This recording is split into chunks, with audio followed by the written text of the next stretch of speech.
SIP क्या होता है? Systematic investment plan. नाम में सिस्टमैटिक मतलब आप एक सिस्टम बनाते हो, हर महीने की 7 तारीख को मेरे अकाउंट से ऑटोमेटिक डिडक्ट होगा। एग्जाम्पल इन्वेस्टमेंट मतलब कहीं इन्वेस्टमेंट कर रहा हो और एक प्लान है। 20 साल की एज है आज किसी बंदे की, ठीक वो है। आज से अगर SIP शुरू करता है और 50 साल की एज तक उसे करोड़पति बनना है, तो वो कैसे अपग्रेड करे अपनी SIP? अगर किसी के पास 30 साल है हाँ। इन्वेस्टमेंट के, तो वो करोड़पति नहीं, वो 100 करोड़ कमा सकता है। पेरेंट्स को ये लगता है कि ट्रेडिंग मतलब कि आप अपना पैसा डुबाओगे, तो क्या ये ट्रू है?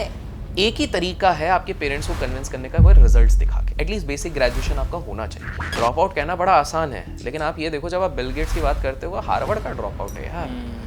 हार्वर्ड तक पहुंचा है, मतलब उसके पास कितना दिमाग होगा वो भी तो देखिए। बिल्कुल। टॉप 100 में भी आपका कॉलेज कहीं नहीं आता इंडिया में, वहां से मैं ड्रॉप आउट हो गया हूँ। ये एक अलग क्रेज है। कुछ भी नहीं है ना। कुछ नहीं है। और मेरे को ट्रेडिंग करना है या स्टार्टअप करना है, तो दैट इज नॉट राइट। जब आप SIP कर रहे हो, तो SIP का पैसा म्यूचुअल फंड में जा रहा है, तो आपका टेक्निकली पैसा कहाँ जा रहा है? शेयर मार्केट में ही जा रहा है। हमारे भारत को $3 ट्रिलियन से $9 ट्रिलियन जब लेके जाएगी, तो वो ये 3 ही फैमिलीज है। तो कैसे हैं आप सभी? स्वागत है आपका हमारे पॉडकास्ट में। मैं हूं आपके साथ आमिर खान। आज फिर एक नया पॉडकास्ट आप सभी के लिए हम लेकर आए हैं। पॉडकास्ट में बात होने वाली है फाइनेंस को लेकर, शेयर मार्केट को लेकर, कि एक्चुअल में जो शेयर मार्केट में पैसा हम लगा रहे हैं, क्या उस पैसे को लगा के करोड़पति बना जा सकता है? क्या SIP सच में आपको करोड़पति बनाएगी, या ट्रेडिंग में कौन सी गलतियां आप लोग कर रहे हैं? इस पॉडकास्ट में आज आपको पता लगने वाला है कि एक्चुअल में सही क्या है और गलत क्या है।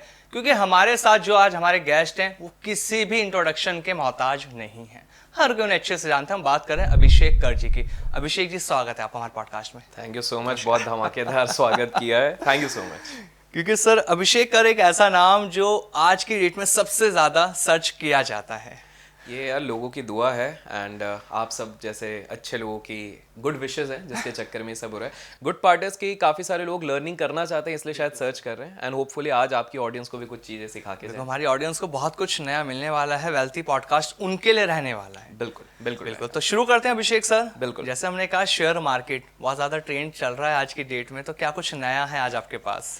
यार बोलने के लिए तो बहुत कुछ है, अब ये आपके ऊपर है, हमारे पिटारा से आप कितना निकाल सकते हैं।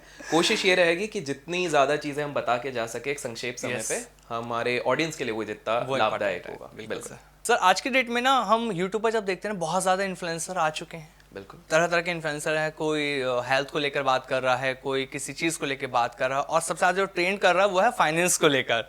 हर कोई बता देता है ये वाला शेयर खरीद लेना, इस टाइम ये कर लेना, ये टिप है। क्या सच में इन्फ्लुएंसर को सुनकर जो बता रहे हैं यूट्यूब पर, मार्केट में पैसा लगाना सही है? यार मैं शेयर बाजार में एक चीज़ कहूँगा, शेयर बाजार में अपने अलावा और किसी पे भी विश्वास मत कीजिए। देखिए, आप जब एक सिंपल सा एग्जाम्पल लेते हैं, बिकॉज मेरी आदत है मैं लोगों को एग्जाम्पल्स के थ्रू समझाने की कोशिश करता हूँ। जब आज के समय पे आप अमेजोन पे जाते हैं या फ्लिपकार्ट पे जाते हैं, कोई भी ई-कॉमर्स वेबसाइट पे जाते हैं, और आपको एक पावर बैंक भी लेना रहता है ना, तो आप उसके 200 रिव्यूज़ देखते हैं, 300 लोगों से बात करते हैं, दोस्तों को फ़ोन लगाते हैं, व्हाट्सएप ग्रुप चेक करते हैं, फेसबुक ग्रुप चेक करते हैं, और फिर जाके भी आप अपने आप से पूछते हैं कि यार ये चीज़ सही है कि नहीं सही है। करेक्ट। अगर आपके कोई बहुत घनिष्ठ मित्र ने भी बोला कि ये वाला पावर बैंक ले ले, एक बार को आप शायद सोचोगे लेने का, लेकिन फिर याद आएगा कि यार पिछले बार तो इसने उधर की चाय पीने भी बोली थी, वो तो बहुत ही बेकार थी। Exactly. तो आप उस हिसाब से डिसाइड करते हैं। तो सिंपल सी बात है, सेम उसी तरीके से जब आप एक पावर बैंक लेने के लिए, जिसपे आप हार्डली नॉट मच, थोड़े थाउजेंड्स अगर आप लगाने वाले हो, उसके लिए आप इतना सोच रहे हो, शेयर बाजार में तो लोग लाखों करोड़ों रुपए लगाने आ रहे हैं। तो किस प्रकार से आप किसी इन्फ्लुएंसर, इवन टीवी एक्सपर्ट्स को आप मान के किस तरह से आप निवेश कर सकते हैं? बिकॉज आपको एक चीज समझनी पड़ेगी कि शेयर मार्केट कहाँ जाएगा, कब जाएगा, ये सिर्फ 2 ही जन एक्यूरेटली बता सकते हैं। एक है भगवान खुद, और दूसरा एक लायर जो झूठ बोलता है। इसके अलावा एक्यूरेटली कोई नहीं बता सकता, ना मैं बता सकता हूँ, ना दुनिया का कोई भी बेस्ट एक्सपर्ट, ना वॉरेन बफेट, ना राकेश झुनझुनवाला जी थे, वो भी एग्जैक्टली कोई नहीं बता सकता। तो आपका अगर मेरे को आंसर देना है, ब्लाइंडली आप फॉलो मत कीजिए। लेकिन फिर क्या इन्फ्लुएंसर्स गलत हैं? देखिए, हर कॉइन के 2 पहलू होते हैं। हमें ये समझना जरूरी है कि जस्ट बिकॉज मैंने ये कहा है कि आप ब्लाइंडली बिलीव मत करो, इसका मतलब ये नहीं कि आप उनको मत सुनो। आप उनको सुनो, आप उनसे चीजें समझो, उसको वेरीफाई करो। अच्छा। और जब आपको लगता है कि नहीं यार, इनकी मैक्सिमम बातें बहुत वैलिड लग रही हैं और मुझे इनसे सीखने मिल रहा है, और वो चीज मुझे कहीं ना कहीं मेरी साइकोलॉजी को बिल्डअप करने में, मुझे पैसे बनाने में हेल्प कर रही है, तब आप उनको फॉलो करो। देखिए, शेयर बाजार में भी जरूरी नहीं है कि हर इन्फ्लुएंसर जो फाइनेंस के बारे में सिखा रहा है आप उसको फॉलो करना चाहिए। नहीं, आप इसको समझिए, क्योंकि एक फाइनेंस इन्फ्लुएंसर आएगा, आपको इन्वेस्टमेंट करना चाहिए। अब मान लीजिए आपका टेम्परामेंट ही नहीं है कि भाई मैं 15 मिनट, हर 15 मिनट में मुझे स्क्रीन देखनी है। इन्वेस्टर वो बोल रहा है आप 5 साल तक देखो मत, आप मैच ही नहीं कर पाओगे वेवलेंथ। तो वो व्यक्ति को देखने से आपको लाभ नहीं है। इसका मतलब ये नहीं वो व्यक्ति गलत है, क्योंकि कोई और व्यक्ति है जिसके पास दिन भर वो जॉब करता है, काम करता है, उसके पास जो आमदनी बची रहती है, सैलरी बची रहती है, उसको लगाना है और वो लगा के भूल जाना चाहता है, क्योंकि उसने आज तक जीवन में सिर्फ फिक्स्ड डिपॉजिट्स पे लगाया, तो वो अभी तक लगाना चाहता है। तो ऐसा व्यक्ति इन्वेस्टर को देखेगा। तो इसका सिंपल सा आंसर ये है, इन्फ्लुएंसर्स गलत नहीं, हमारा देखने का नजरिया गलत है। हमको ये चीज समझनी है कि हाँ गंदगी है, इसको डिनाई नहीं कर सकते, काफी गंदगी है, लेकिन गंदगी किस फील्ड में नहीं है? मीडिया फील्ड में नहीं है, बिल्कुल है। बॉलीवुड में जाएंगे उधर भी है, पॉलिटिक्स में जाएंगे, बट जस्ट बिकॉज 10 पॉलिटिशियंस गलत होते हैं इसका मतलब ये नहीं है कि सारे पॉलिटिशियंस बेकार हैं। बिल्कुल। तो सेम चीज इन्फ्लुएंसर्स पे हम जनरलाइज कर देते हैं आज के समय पे, और भेड़ चाल में चलने में हमारे देश का तो कोई मुकाबला ही नहीं है। जब 2 जन ने बोला है, 3 जन ने बोला, तो हर कोई उसी चीज को मानने लगता है। तो अपना तर्क कीजिए, सारे इन्फ्लुएंसर्स गलत नहीं है, फॉलो कीजिए। बिल्कुल। एक सवाल है, जैसे अभी आपने बोला कि जो जॉब करता है, एक जॉब करने वाला जो व्यक्ति होता है, वो सोचता है कि मैंने लगाया और फिर मैं लगा के भूल जाऊं। जैसे अब हम देख रहे हैं कि बहुत सारे ऐसे लोग हैं जो जॉब भी कर रहे हैं और जॉब के साथ साथ उनका प्लान होता है कि भाई एक इनकम साइड में होनी चाहिए। बहुत से ऐसे लोग हैं, वो सोचते हैं कि क्योंकि अगर हम आज देखें तो जो कोई एक इनकम कर रहा है मतलब वो गरीब है, बिल्कुल, क्योंकि उसके पास कोई और सोर्स नहीं है। तो हर आदमी चाहता है कि साइड में मेरे पास कुछ हो, तो वो ट्रेडिंग को चूज कर रहा है। लेकिन बहुत से लोगों का ये कहना है, जो ट्रेडर्स हैं, जो इन्फ्लुएंसर्स हैं, उनका कहना है कि नहीं ऐसे नहीं हो सकता है, मतलब आपको फोकस करना पड़ेगा। अगर आप ट्रेडिंग कर रहे हैं तो आपके पास एक बड़ी स्क्रीन होनी चाहिए। और कई लोगों का तो ये कहना है कि भाई हमें वॉशरूम जाने का टाइम नहीं मिल पाता, क्योंकि हमें स्क्रीन पे ऐसे देखना पड़ता है कि कहीं कुछ इधर उधर ना हो जाए। तो क्या ये ट्रू है? देखिए, सबसे पहली बात, आपके एक ही सवाल में 2-3 सवाल एक्चुअली छुपे हुए हैं। तो पहले मैं ये बताऊं, आज के समय पे सबसे बड़ा जुमला जो सोशल मीडिया पे चल रहा है, वो लोगों ने अपने ट्रेडिंग टर्मिनल को, ट्रेडिंग टर्मिनल कम नासा का डिपार्टमेंट बना लिया है। 10 स्क्रीन चल रहे हैं, मतलब इतने तो रॉकेट उड़ाने के टाइम पे भी आपको चीज़ें नहीं चाहिए रहती है जितना यहाँ पर दिखाया जाता है। उसके बाद वो बता रहे हैं कि भाई हमारे पास 15 लैपटॉप होने चाहिए, 3 फ़ोन होने चाहिए। जब आप एक्चुअली में सोशल मीडिया के बाहर जाके आप देखोगे उस बंदे ने कितना निवेश किया है, 2000 रुपए से ज़्यादा उसका निवेश भी नहीं हुआ होगा, क्योंकि वो लोग अपने सर्विस बेच के ये सारी चीज़ें कमाने की कोशिश कर रहे हैं, प्रयत्न। ये हार्श रियलिटी है। तो आपको पहली चीज़ ये समझनी पड़ेगी कि आपको, जैसे एक बहुत सिंपल सी चीज़ बताता हूँ कि विदेश में एक बहुत बड़ा ट्रेडर है, ठीक है, और वो वॉरेन बफेट सर को बहुत ज़्यादा मानते थे। आपको जान के हैरानी होगी, कोविड के समय में उन्होंने अपने क्लाइंट को 8000 करोड़ रुपए बना के दिए, 8000 करोड़, ठीक है, और उनके टोटल मैन पावर कितनी है? 5। बस आप खुद सोचो। तो ऐसे जब वो एक बंदा जो 5 जन की मैन पावर पे क्लाइंट्स के लिए इतना बड़ा पैसा अगर बना सकता है, इट्स नॉट नेसेसरी कि आपको इतने स्क्रीन्स, इतनी सारी चीजें चाहिए। तो पहली चीज, ये मिथ्या अपने दिमाग से, मिथ अपने दिमाग से हटाइए कि जब तक आपके पास दुनिया भर के टूल्स नहीं होंगे, ये मिथ ना सिर्फ ट्रेडिंग में नहीं चलती, हर जगह चलती है। जैसे सोशल मीडिया इन्फ्लुएंसर को देख के काफी लोगों को लगता है कि जब तक हमारे पास हाई एंड 12 लाख का कैमरा नहीं होगा, माइक नहीं होगा, हम कैसे चलेंगे। वहीं पर आप भुवन बाम जी को देखिए, भुवन बाम जी ने एक फोन लिया, अपने खुद ही कैरेक्टर बन गए, अपने ही घर में शुरू करके आज किस मुकाम पे पहुंच चुके हैं। बिल्कुल। तो ये बहुत ज़्यादा ज़रूरी है, हमको ये चीज़ समझना है कि ये सारे ना सोसाइटी और वेस्टेड इंटरेस्ट वाले, जिनका खुद का एक हिडन एजेंडा रहता है, वो लोग आपको डिविएट करें। तो पहली चीज़ का आंसर तो है कि ये सारी चीज़ों की आवश्यकता नहीं। अब दूसरी बात करते हैं कि क्या सैलरीड लोगों को पूरा छोड़ के शेयर बाजार में आ जाना चाहिए? बिल्कुल नहीं आना चाहिए कि भाई फोकस करना है। लोग अर्जुन का एग्जाम्पल देंगे कि अर्जुन के जैसे अगर आपने फोकस किया, देखिए एग्जाम्पल सारे सही है, सही जगह पे देने चाहिए, ठीक है। आपको ये चीज़ समझनी पड़ेगी कि शेयर बाजार और बाकी प्रोफेशन में सबसे बड़ा अंतर ये है कि बाकी प्रोफेशंस, आप इंजीनियरिंग करोगे, आपको पता है 4 साल में मेरे को डिग्री मिलेगी, मैं इंजीनियर बन जाऊंगा। MBBS मेरे को पता है 8-10 साल अगर मैं इस पूरे प्रोफेशन में रहा, मैं बन जाऊंगा या बन जाऊंगी, ठीक है। आप अगर कॉमर्स लेते हो, 3 साल में मेरा BCom BBA हो जाएगा, MBA करना है 2 साल लगेगा, बाहर गए एक्सपीरियंस के बाद 1 साल और एग्जीक्यूटिव का लग जाएगा, ये मुझे पता है। शेयर बाजार में एग्जैक्ट टाइम किस व्यक्ति को कितना लगेगा वो नहीं पता है। तो अगर आपको कोई बोलता है मैं तुमको 3 महीने में अच्छा ट्रेडर बना दूंगा, झूठ। अगर कोई ये भी कहता है 3 साल में बना दूंगा, झूठ। आपको पता है कि दुनिया के सबसे बड़े बड़े ट्रेडर्स का average time to become a good trader is 10 years, 10 साल एवरेज लगता है। लेकिन अब डिमोटिवेट नहीं कर रहा हूं मैं, मोटिवेशन की बात कर रहा हूं। आप ये भी देखो कि सबसे बड़े ट्रेडर्स जो हम बात कर रहे हो, आज से 15, 20, 30 साल पहले की बात है, तब उनके पास access of information like podcast, access of experience sharing नहीं था। आज है तो वो आपका जो लर्निंग कर्व है वो कम भी हो जाएगा। ये भी आपको चीज़ समझनी है। आप जितना ज़्यादा पढ़ोगे, जितना ज़्यादा आप सीखोगे, जितना ज़्यादा आप इस तरह के पॉडकास्ट कंज्यूम करोगे, आप कहीं ना कहीं ये चीज़ सीखोगे। तो कमिंग टू योर पॉइंट, अगर कोई व्यक्ति कहता है कि मुझे पैरेलल कमाना है, तो उसको हम थोड़ा बहुत कॉमन सेंस से देखते हैं। दुनिया का जो सबसे बढ़िया ट्रेडर था, अभी नहीं रहे, दुर्भाग्यवश लास्ट ईयर उनकी मृत्यु हो गई, जिम साइमंस। जिम साइमंस ऐसे ट्रेडर थे जो साल के 66% का CAGR कंपाउंडिंग रिटर्न 30 साल तक लगातार बनाते रहे। याद रखिए 2008 का क्राइसिस भी है इसमें, उस साल उन्होंने 80% बनाया था, शॉर्ट किया था, बेचा था। बेच के भी लोग कमाते हैं, ठीक है। उन्होंने वॉरेन बफेट सर का भी CAGR का रिकॉर्ड तोड़ा हुआ है टेक्निकली, ठीक है। तो अब आपकी जो जनता है उनके लिए थोड़ा सिंपल करते हैं। स्वाभाविक सी बात है, देखो मैं नहीं मानता, क्योंकि मैं खुद कोई बड़े घर से आया नहीं था, नॉर्मल नीचे से ही ऊपर गए, तो ऐसे ही काफ़ी मैक्सिमम जनता मैं समझता हूँ कोई जॉब कर रहा होगा, कोई प्रोफेशन है, किसी का खुद की दुकान होगी, कोई छोटा मोटा प्रोफेशन कर रहा है। हम मान लेते हैं उनके पास 1 लाख रुपए उन्होंने जमा कर लिए, ठीक है। हम रियलिस्टिक ले रहे हैं, बहुत कम भी नहीं ले रहे, बहुत ज़्यादा भी नहीं ले रहे, ठीक है। हम लाख रुपए ले रहे हैं, और लाख आज के समय पे लोग जमा कर सकते हैं। सैलरी के बाद 5-6 साल भी काम कर लिया, आप आराम से कर सकते हैं। अब 1 लाख रुपए अगर किसी ने जमा किया और उसने बोला अब मैं ट्रेडर बनूंगा, मैं मानता हूँ आप दुनिया के टॉप 0.01% वाले ट्रेडर हो, जिम साइमंस के भी आगे आप 70% बनाते हो, दुनिया के बेस्ट ट्रेडर से भी ज्यादा बनाते हो। पॉसिबल नहीं है, बट हम इस पे भी बेस्ट लेते हैं, पॉजिटिविटी 70% बनाते हैं। अब इमेजिन करिए, नोएडा में एक व्यक्ति रह रहा है, उसने नौकरी छोड़ दी, 1 लाख रुपए की सेविंग से वो अगर पैसे डालता है, साल में बन रहे 70,000 रुपए साल में, ठीक है। महीने का 5,500 से 6,000 रुपए, बिल्कुल 6,000 रुपए में आप नोएडा में, अरे आपका रेंट तक नहीं निकलेगा, बिल्कुल सर्वाइव नहीं कर सकते, सर्वाइव ही नहीं कर पाओगे। तो लोग ये सिंपल सा मैथ्स ही नहीं कर रहे ना। तो पॉइंट क्या हो रहा है, जब कोई व्यक्ति कहता है, कोई ट्रेडर इन्वेस्टर आता है और वो कहता है कि भाई ट्रेडिंग से अगर फुल टाइम प्रोफेशन बनाना है तो एटलीस्ट आपको कुछ लाखों का कैपिटल रखना है, ये रीजन है। आप ये समझ नहीं पा रहे हो, इसीलिए आप पार्ट टाइम करो स्टार्टिंग में। आपकी एक्टिव इनकम आने दो, क्योंकि आप गलती करते करते इधर सीखते जाओगे। बट गलती क्या करता है आम इंसान, 50,000 की उसकी सैलरी आएगी, घर पे 20,000 का खर्चा हो गया, बैचलर है, 30,000 रुपए बचे, वो पूरे 30,000 रुपए शेयर मार्केट में बिना सीखे लगा देगा। फिर वो 30,000 रुपए खत्म हो जाएंगे 10 दिन के अंदर ट्रेडिंग से, फिर अगले महीने की सैलरी की वेट करेगा, फिर उसको लगाएगा।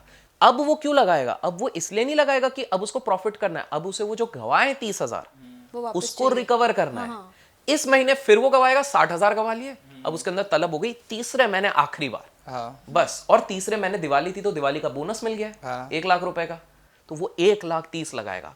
गलती से अगर इस महीने उसको थोड़ा सा प्रॉफिट हो गया ना, अब वो पूरे जीवन भर इसी लूप में प्लस माइनस 5 साल बाद वो अचानक से बैठेगा और वो सोचेगा मैंने सोचा था कि एक 25 लाख की गाड़ी खरीदूंगा, और वो लॉस देखेगा अपने बुक्स में तो उसको देखेगा 30 लाख का तो मैं नुकसान कर दिया। तो आप समझ रहे हैं ये प्रॉब्लम हो रही है। तो पार्ट टाइम आपको क्या करना है, आपके दर्शकों को अगर मैं बताऊं तो आप पार्ट टाइम स्टार्टिंग में करो, लेकिन आपकी अगर 50,000 की सैलरी है जिसमें से 30,000 आपके खर्चे हो रहे, 20,000 बचे, 20,000 का केवल 5,000 आप शेयर मार्केट में लगाओ।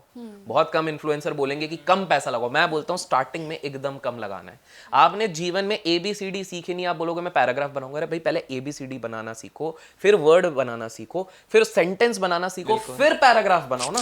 आप ABC आपने 2 पेज पढ़े किताब के, अब मैं बनूंगा अगला हर्षद मेहता, अगला वॉरेन बफेट, एक सीरीज देख के आपको हर्षद मेहता बनना है, जेब में 500 रुपए। सो ये एक रक्स है। तो पार्ट टाइम बिल्कुल किया जा सकता है, स्टार्टिंग में पार्ट टाइम ही करना है। आप कब अपनी नौकरी छोड़ोगे या फुल टाइम सोचोगे, जब थोड़े लाखों का कॉर्पस, अपना खर्चा सबका अलग रहेगा। देखिए सबके शौक अलग है। तो जैसे मैंने 1 लाख का एग्जांपल लिया, आप लोग अपना कैलकुलेट करके कमेंट्स में देख लो आपका कितना क्या है, ठीक है। आप उस हिसाब से निकालिए। तीसरी चीज आप क्या करोगे, जैसे ही आपने ये सारी चीजें निकाल ली है, अब आपके पास आपने जो ट्रेडिंग स्ट्रैटेजी कुछ भी बनाई हो, जिससे भी सीखा हो, जो भी सीखा है, आपको एटलीस्ट 2 साल तक प्रॉफिटेबल रहना है। 3 महीने नहीं, 4 महीने नहीं, 2 साल, ताकि आपके पास एक बड़ा सैंपल साइज हो ना। सिंपल सा, जैसे पॉपुलेशन का भी सेंसस होता है तो वो बहुत बड़ा सैंपल साइज होता है, तो उसी तरह से करेंगे, तब जाके आप सही ट्रेडर बन पाएंगे। अच्छा अभिषेक सर, आपकी बात अगर करें ट्रेडिंग में, तो at max end of the month आप कितना मार्केट से कमा लेते हैं? यार सच बताऊं तो मेरी मार्केट से टोटल इनकम, जो भी टोटल इनकम है उसका सिर्फ 20-25% ही मेरा आता है। मैं तो सच बता रहा हूँ, ठीक है। रीजन ये रहता है, एक बार आपका जब कैपिटल साइज बढ़ने शुरू हो जाता है, जब देखिए जब हजारों की बात हो रही है, लाखों की बात हो रही है, बहुत आसान होता है। बिल्कुल। जब आप कुछ XYZ डिजिट्स पे चले जाते हैं, CR में जब हम जाते हैं तो, हाँ मतलब शायद वही तो उस समय पे ना आपको कंजर्वेटिव होना पड़ता है। देखिए जब आपके पास पैसे कम होते हैं, जज्बा ज़्यादा होता है, उम्र कम होती है, तब आपके लिए ज़रूरी क्या हो जाता है कि आप रिस्क लें और रिटर्न ज़्यादा बनाएं। जब आपके पास पैसा आ जाता है, अनुभव आ जाता है, तब आप रिस्क कम करके कैपिटल प्रिजर्व करने पे कोशिश करेंगे। क्योंकि कोई नहीं चाहेगा कि, देखिए जब 1,000 रुपए पे फ्लक्चुएशन आता है 500 का, तो आप सह सकते हो एक बार को, बट मान लीजिए 10 करोड़ पे 5 करोड़ का अगर फ्लक्चुएशन आ गया, काइंड ऑफ सेम ही चीज़ बात कर रहा हूँ मैं, तो पूरी दुनिया हिल सकती है। बिल्कुल, ठीक है, तो आपको ये समझना पड़ेगा कि मेरा जो मार्केट से कोर मार्केट ट्रेडिंग इनकम है दैट इज जस्ट 20%। और इसमें मैं बता दूं कि मेरे लास्ट 11 साल के अनुभव में मैं टोटल अलग अलग ईयर्स में अगर प्रॉफिटेबल ट्रेडिंग से बोलूं तो मैं करीब 6 या 7 साल ही हूँ।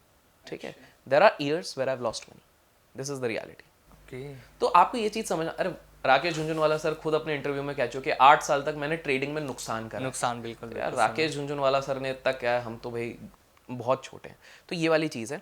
तो 20% आता है। अब आप सोच रहे हो कि फिर बाकी इनकम देखो, जैसे इन्होंने एक बहुत अच्छी कही, आज किसी का भी अगर एक सोर्स ऑफ इनकम है वो इंसान गरीब है। बिल्कुल true। एक एवरेज मिलियनर के 7 सोर्स ऑफ इनकम होते हैं, ये लिखित है। आप लोग कहोगे कि नहीं बड़े इन्वेस्टर्स का नहीं है, कैसे नहीं। हमारे देश के अगर मैं बात करूं, राधा किशन दमानी सर, उनके मल्टीपल इनकम है। डीमार्ट के वो मालिक है, मेन इनकम उनका डीमार्ट से आता है। डीमार्ट का ट्रेडिंग से क्या रिलेशन है? कोई रिलेशन नहीं है। वो स्टार्टिंग में ब्रोकिंग कंपनी चलाते थे, ब्रोकरेज कमाते थे। उसके बाद प्रॉपर्टी रेंटल्स उनको मिलते हैं खतरनाक वाले, उनके 6-7 है। राकेश झुंझुनवाला, लेट राकेश झुंझुनवाला, आप लोगों को लगता है वो सिर्फ ट्रेडिंग से कमाते थे, पहले ब्रोकिंग से कमाते थे। उसके बाद एक कंसल्टिंग, एक जगह पे कंसल्टिंग करते थे, उधर से पैसे कमाते थे।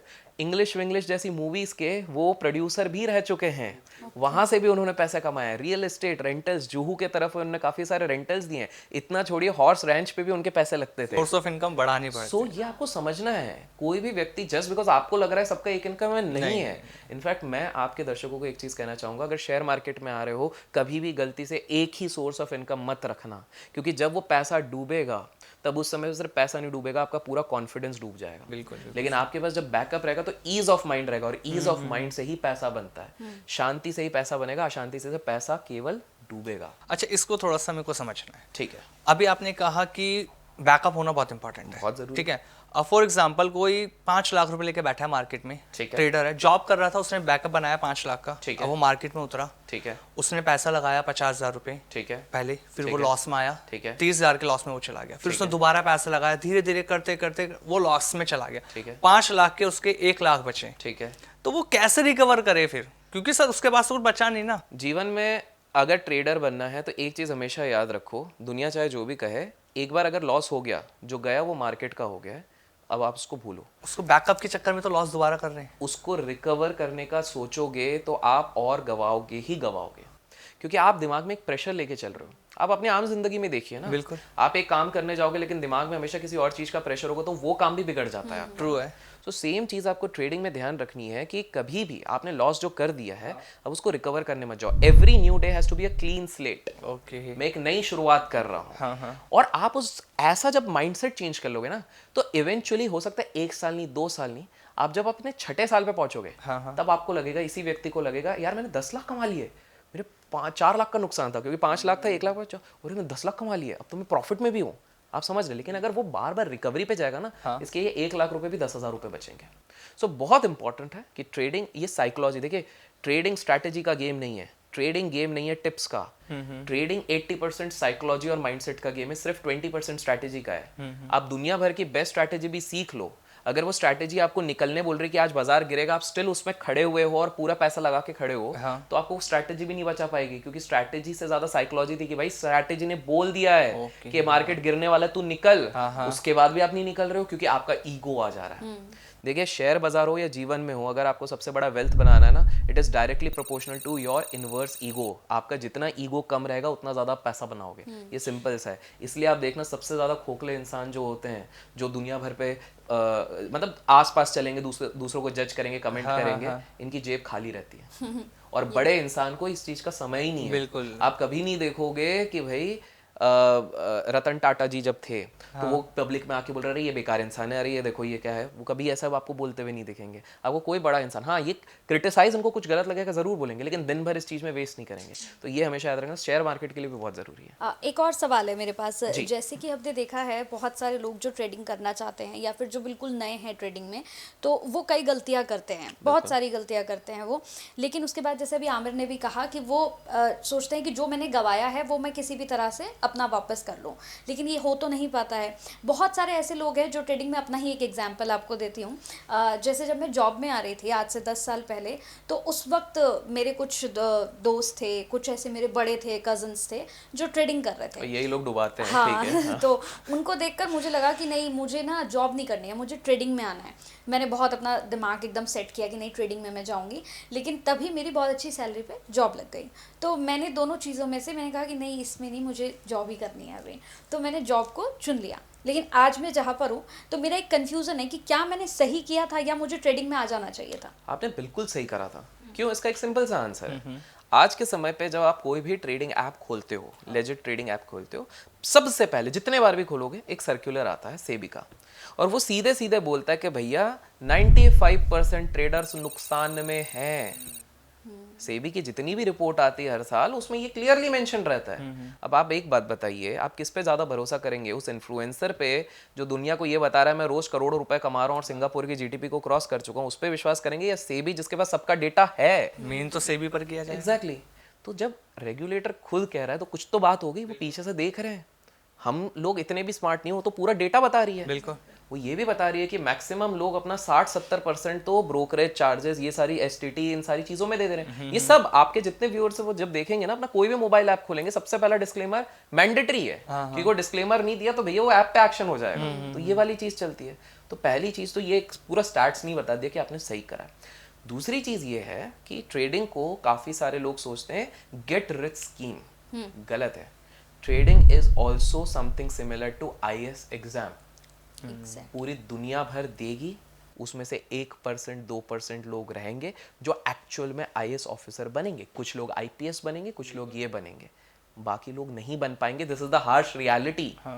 लेकिन हम लोगों ने पैसे के लोभ में अपने दिमाग में हवा मचा के रखा हुआ है कि ट्रेडिंग है मतलब हम पैसा बनाएंगे ही बनाएंगे। लॉस को नहीं देखते। लॉस नहीं देखते, क्योंकि ये देखिए दुनिया की फितरत है। हम लोग ना सक्सेस को कुछ ज़्यादा सेलिब्रेट करते हैं, लेकिन वो 100 में से जो 99 फेल हुए हैं उसके बारे में कोई चर्चा नहीं करता है।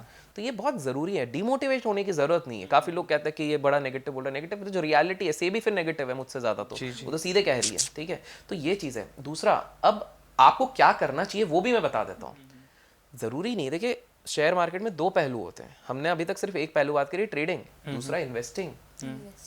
आप एक चीज़ समझिए कि आपके पास अगर कॉर्पस बनता जा रहा है, आपके पास एक्स्ट्रा पैसा पड़ा हुआ है, तो आप उसको निवेश कीजिए, इन्वेस्ट कीजिए, because that is also eventually going to help you out to make wealth. लंबे समय में पैसा आपका इन्वेस्टिंग से बनेगा। एक सिंपल सा लोगों को मैं एक एग्जांपल दे देता हूँ।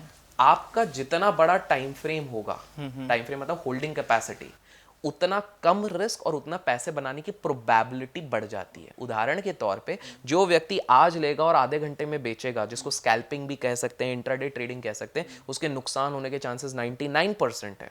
जो व्यक्ति आज लेगा और 5 दिन बाद बेचेगा, उसके सक्सेस के चांसेस 30% होंगे। जो व्यक्ति आज लेगा 1 महीने बाद बेचेगा, उसके सक्सेस के चांसेस 40% होंगे। लेकिन जो व्यक्ति आज लेगा अच्छे से एनालाइज करके और साल भर या 2 साल बाद बेचने का सोचेगा ना, उसके चांसेस 70 to 80% हो जाएंगे। 100% तो कहीं नहीं हो सकते हैं, लेकिन प्रोबेबिलिटी से खेलिए। ट्रेडिंग गेम नहीं है गारंटी का, ट्रेडिंग गेम है प्रोबेबिलिटी का। लोगों को जिस दिन ये चीज समझ में आ गई कि भाई 99% एक्यूरेसी कोई चीज नहीं होती है, तब जाके ही लोग कंसिस्टेंटली पैसा बनाएंगे। तो आपने बिल्कुल सही कहा, बट हाँ, साथ में अब आपको इन्वेस्टिंग का जर्नी शुरू करना चाहिए, जो आप जॉब करते हुए भी कर सकते हैं। अच्छा, इन्वेस्टिंग की अगर बात करते हैं ना सर, पहले हम देखते थे ना, जब हमारी फैमिली में बड़े थे वो कहते थे कि पैसा है तो प्रॉपर्टी में लगा दो या गोल्ड ले लो, गोल्ड बढ़ेगा। बिल्कुल, और गोल्ड बढ़ भी रहा लगातार, अभी तो बढ़ ही रहा है। है। और आज की डेट में अगर मैं एक ट्रेडर से पूछूं, मैं आपसे ही जानना चाहता हूँ, आप प्रॉपर्टी में इन्वेस्ट करना पसंद करते हैं, गोल्ड में या मार्केट में? देखिए स्वाभाविक सी बात है, जब मेरा मार्केट से ही 20% ही इनकम है, तो मेरे बाकी जगह पे तो इन्वेस्टमेंट है ही,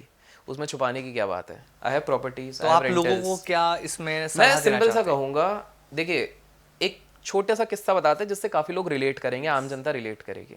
एक व्यक्ति बहुत काम करता है, मेहनत करता है, पूरी सेविंग्स करता है लाइफ टाइम, घर वालों को रेस करता है, बच्चों को रेस करता है, शादी कराता है। वो अपना सारा पैसा कहाँ डालता है? एक ज़मीन पे डालता है। ठीक है, पुश्तैनी ज़मीनें जैसे बोलते हैं ना। और उसी के बाद जब उसका रिटायरमेंट हो जाता है, उसके मरने का समय आता है ना, भाइयों का इसी पे झगड़ा हो जाता है, कोर्ट स्टे लगता है, कोर्ट ऑर्डर चलता है, वो सालों साल चलता है। ये कहानी आप गारंटी दे रहा हूँ मैक्सिमम लोगों के हर 30 में से एक के घर पे ये चीज़ चलती है। बिल्कुल सर। कि वो कॉन्फ्लिक्ट वाला हो गया, गवर्नमेंट का स्टे लग गया, ये वाली चीज़ हो गई। इस व्यक्ति के लिए इससे बुरा क्या होगा कि जीवन भर पैसा कमाया और सारा एक ज़मीन पे लग के रह गया। तो ये गलती ही लोग शेयर मार्केट में भी करते हैं और हर जगह करते हैं। अच्छा। तो आप जो भी कमा रहे हो, मैं नहीं कहूंगा आप केवल और केवल शेयर मार्केट में ही पैसा लगाओ। बहुत कम फाइनेंस इन्फ्लुएंसर ये करेज रखेंगे बोलने का। मैं सीधे बोलूंगा क्यों, उसका सिंपल सा है, भगवान ना करे जापान जैसी अगर हमारे देश की हालत हो गई, जापान में 25 साल तक उधर के शेयर बाजार ने कोई रिटर्न नहीं दिया था, अब जाके रिटर्न देना शुरू किया है। तो अगर किसी ने ये सोचा होगा मैं सारा पैसा शेयर बाजार में लगाऊंगा, रिटर्न बनाऊंगा, मैं बिल्कुल ये नहीं कह रहा हूँ कि भारत में ये चीज आएगी, बट यू नेवर नो, कुछ भी हो सकता है। बिल्कुल, मार्केट आज से 4 साल पहले, मार्केट क्या जिंदगी है, अनप्रेडिक्टेबल है भाई साहब। 4 साल पहले किसी ने नहीं सोचा था एक वायरस आएगा पूरी दुनिया को हिला देगा, आ गया ना। 100 साल बाद आया एक वायरस, किसी ने नहीं सोचा था। उसके आप खुद देखो 2019 में कोई बात करता था क्या इसकी? बिल्कुल कोई नहीं करता था। आ गया अचानक आया। अचानक। तो अचानक से क्या हो सकता है, लाइफ इज अनप्रेडिक्टेबल। हो सकता है कोई ऐसा कंप्यूटर वायरस आ जाए जिसके चक्कर में त्राही त्राही हो जाए, एलियन अटैक कर दें, कुछ भी हो सकता है भाई। तो मेरा ये मानना है कि इसीलिए मैं कहता हूँ कि सारा पैसा भी शेयर बाजार में नहीं लगाना। इसका एक सिंपल सा रूल, 2-3 रूल याद रखिए। आपकी उम्र जितनी भी है 82 से उसको माइनस कर दो। मैं उसका रीजन भी बताऊंगा। 82 से लेट्स से आपके कोई व्यूअर हैं जो 40 साल की उम्र है, तो 82 माइनस 40 हो गया 42। यस। इतना परसेंटेज ही आपका डायरेक्ट या इनडायरेक्टली स्टॉक मार्केट या म्यूचुअल फंड में लगना चाहिए। एज से 42 82 से माइनस करेंगे अपना। अच्छा, उतने परसेंट होना चाहिए। तो स्वाभाविक सी बात है कि अगर कोई व्यक्ति 20 साल का है तो उसका 62% निकल रहा है। तो इसका मतलब क्या है, जितनी यंग एज है उतना आपकी रिस्क टेकिंग एपेटाइट ज्यादा है। आप गलतियां करके सीख सकते हो, उठ सकते हो, सीख सकते उठ सकते हो। उतना परसेंटेज आप अपने टोटल नेटवर्थ का इक्विटीज में लगाओगे। जैसे जैसे उम्र बढ़ेगी आपकी रिस्क टेकिंग कैपेसिटी घट जाएगी, बिल्कुल। सेहत खराब होने लगेगी, एक झटका लगेगा, हार्ट अटैक आ जाएगा। तो इसलिए आपका वो रेशियो कम होता जाएगा इक्विटी का। तो जो लोग 70 की उम्र में सोच रहे हैं कि हम सारा पैसा शेयर बाजार में लगाओगे, पहली बात तो आपको खुद की गारंटी नहीं है कितने साल जियोगे। सही बात, रियल चीज तो ये है। एग्जैक्टली। बट आप तो भी करना चाहते हो 12%, 10-12, क्योंकि 82 माइनस आप बोलोगे 82 क्यों? हम मान रहे हैं कि गलती से आप लोग बहुत सेहतमंद रहे तो आप 82 तक जियोगे। और जो 100 साल जी गया उसके लिए भी ठीक ही है, कम वो 100 साल तभी जिएगा जब कम रिस्क लेगा। अच्छा। तो वो उस हिसाब से उसके लिए बिल्कुल उसको 20 से शुरू करना पड़ेगा। 100 साल तक कितने आपको एग्जांपल दिख रहे हैं यार। अब तो 82 भी मैं बहुत पॉजिटिव बोल दिया हूँ। Yes yes. आजकल तो यार 30-40 साल की उम्र में लोगों को क्या हो रहा है, तो फिर आप बिल्कुल। तो ये पहली चीज हो गई। तो इससे हमने समझ लिया इक्विटी तो थोड़ा करना चाहिए। अब रियल एस्टेट में प्रॉब्लम क्या हो जाती है कि पैसा बहुत लगता है, हम लोग नहीं लगा सकते। तो आजकल ना ऑप्शंस आ गए, रिट्स करके एक ऑप्शन आया, REITs। इसमें जैसे शेयर्स में आप लेते हो, कंपनी का थोड़ा थोड़ा पोर्शन ले लेते हो, वैसे ही कोई बड़ी प्रॉपर्टीज होंगी, कुछ अच्छी कंपनीज होती हैं जो इसका फ्रैक्शन ऑफ पार्ट आपको दे देंगी, तो आप उसके रेंटल का भी एक पार्ट कमाने लगते हो। वो जैसे उसका प्राइस बढ़ेगा आप भी कमाओगे। तो ये एक तरीका होता है। चलो वो भी नहीं लेना है। गोल्ड की भी अगर बात करें, गोल्ड बिल्कुल ऊपर जा रहा है, लेकिन आपको पता है एक बार आप फिजिकल गोल्ड की जैसे मान लीजिए ज्वेलरी खरीद लेते हैं, जैसे विमेन को काफी शौक रहते हैं, वो लोग अगर खरीद लेते हैं तो पहले तो मेकिंग चार्जेस लगता है जो कि एडिशनल रहता है, ठीक है। आप जब 24 कैरेट का सोना लेते हो, आप जब वापस जाके उसको बेचते हो कभी 24 कैरेट पे नहीं बिकता है, ठीक है। तीसरा, अगर मान लीजिए आपके पास पैसा बहुत ज्यादा हो गया, आप घर पे सिर्फ सोना ही सोना रखोगे, आपके पास सबसे बड़ा रिस्क ऑफ लाइफ है, चोरी हो जाएगी, डकैती हो जाएगी, कहीं लेके जा भी नहीं सकते, इसका हमेशा आपको डर रहेगा, करेक्ट। तो और बेटर ऑप्शन है डिजिटल गोल्ड हो गया, गोल्ड ETFs हो गए। अच्छा। तो गोल्ड ETFs क्या होता है, आप आज जो भाव चल रहा है उसी पे आप खरीद रहे हो, वो डिजिटली आपके पास हो गया वो गोल्ड। इससे आपको फायदा क्या है कि अब डिजिटल है तो मेरे को कहीं संभाल के नहीं रखना पड़ रहा। कल को रास्ते में कोई बंदूक दिखा के मेरे को नहीं बोल सकता कि भाई निकालो अपना सारा चेन सोना ये निकालो, ठीक है। दूसरा, हाँ देखिए आपका शौक है तो थोड़ा सा आप बिल्कुल रखिए, शौक को भी नहीं मानना है, बट हाँ ये नहीं कि सारा, क्योंकि बहुत सारे लोग जो ये देख रहे हैं ना, वो सोना सिर्फ इसलिए रख रहे हैं कि घर पे बेटी का ब्याह करवाना है, उस समय पे ये काम आएगा। तो भाई वैसे भी आपको वो वैल्यू नहीं मिलेगी। तो आप जो डिजिटली इन्वेस्ट किए हो, ETFs में किए हो, उसकी वैल्यू बढ़ गई। दूसरा फायदा क्या होगा, जब आप इसको लॉन्ग टर्म पे होल्ड करोगे, मैं कॉम्प्लिकेट नहीं करना चाहूंगा, टैक्स बेनिफिट भी उधर मिल जाएगा। उस चीज को आप निकालोगे तो नेट फिजिकल गोल्ड से ज्यादा आपको ये फायदा देगा। अब उसी से आप खरीद लो, बिल्कुल नई ज्वेलरी खरीद के आपकी बेटी को दे दो ना, वो तो और खुश हो जाएगी। उसके ससुराल वाले और खुश हो जाएंगे, अगर ये भी पर्पस है। लेकिन लोगों को माइंडसेट है रहता है ना कि डिजिटल हम के बाद हम फिजिकल खरीदें तो वो महंगा पड़ रहा है, हमको ये लगता है। थोड़ा रिसर्च अगर करें। और एक ऑप्शन है SGB करके, मेरे को लगता है वो शायद डिसकंटिन्यू हो जाएगा। 2015 में गवर्नमेंट लेके आई, सॉवरेन गोल्ड बॉन्ड्स करके लेके आई है। उसमें तो और भी बढ़िया है कि आप अगर जो गोल्ड ले रहे हो उसको डिजिटली हमारे थ्रू SGB के थ्रू ले लो, अच्छा, ठीक है। हम उसमें 2.5% एक्स्ट्रा भी देंगे। जो भी दाम उस समय चलेगा, ठीक है, 8 साल बाद।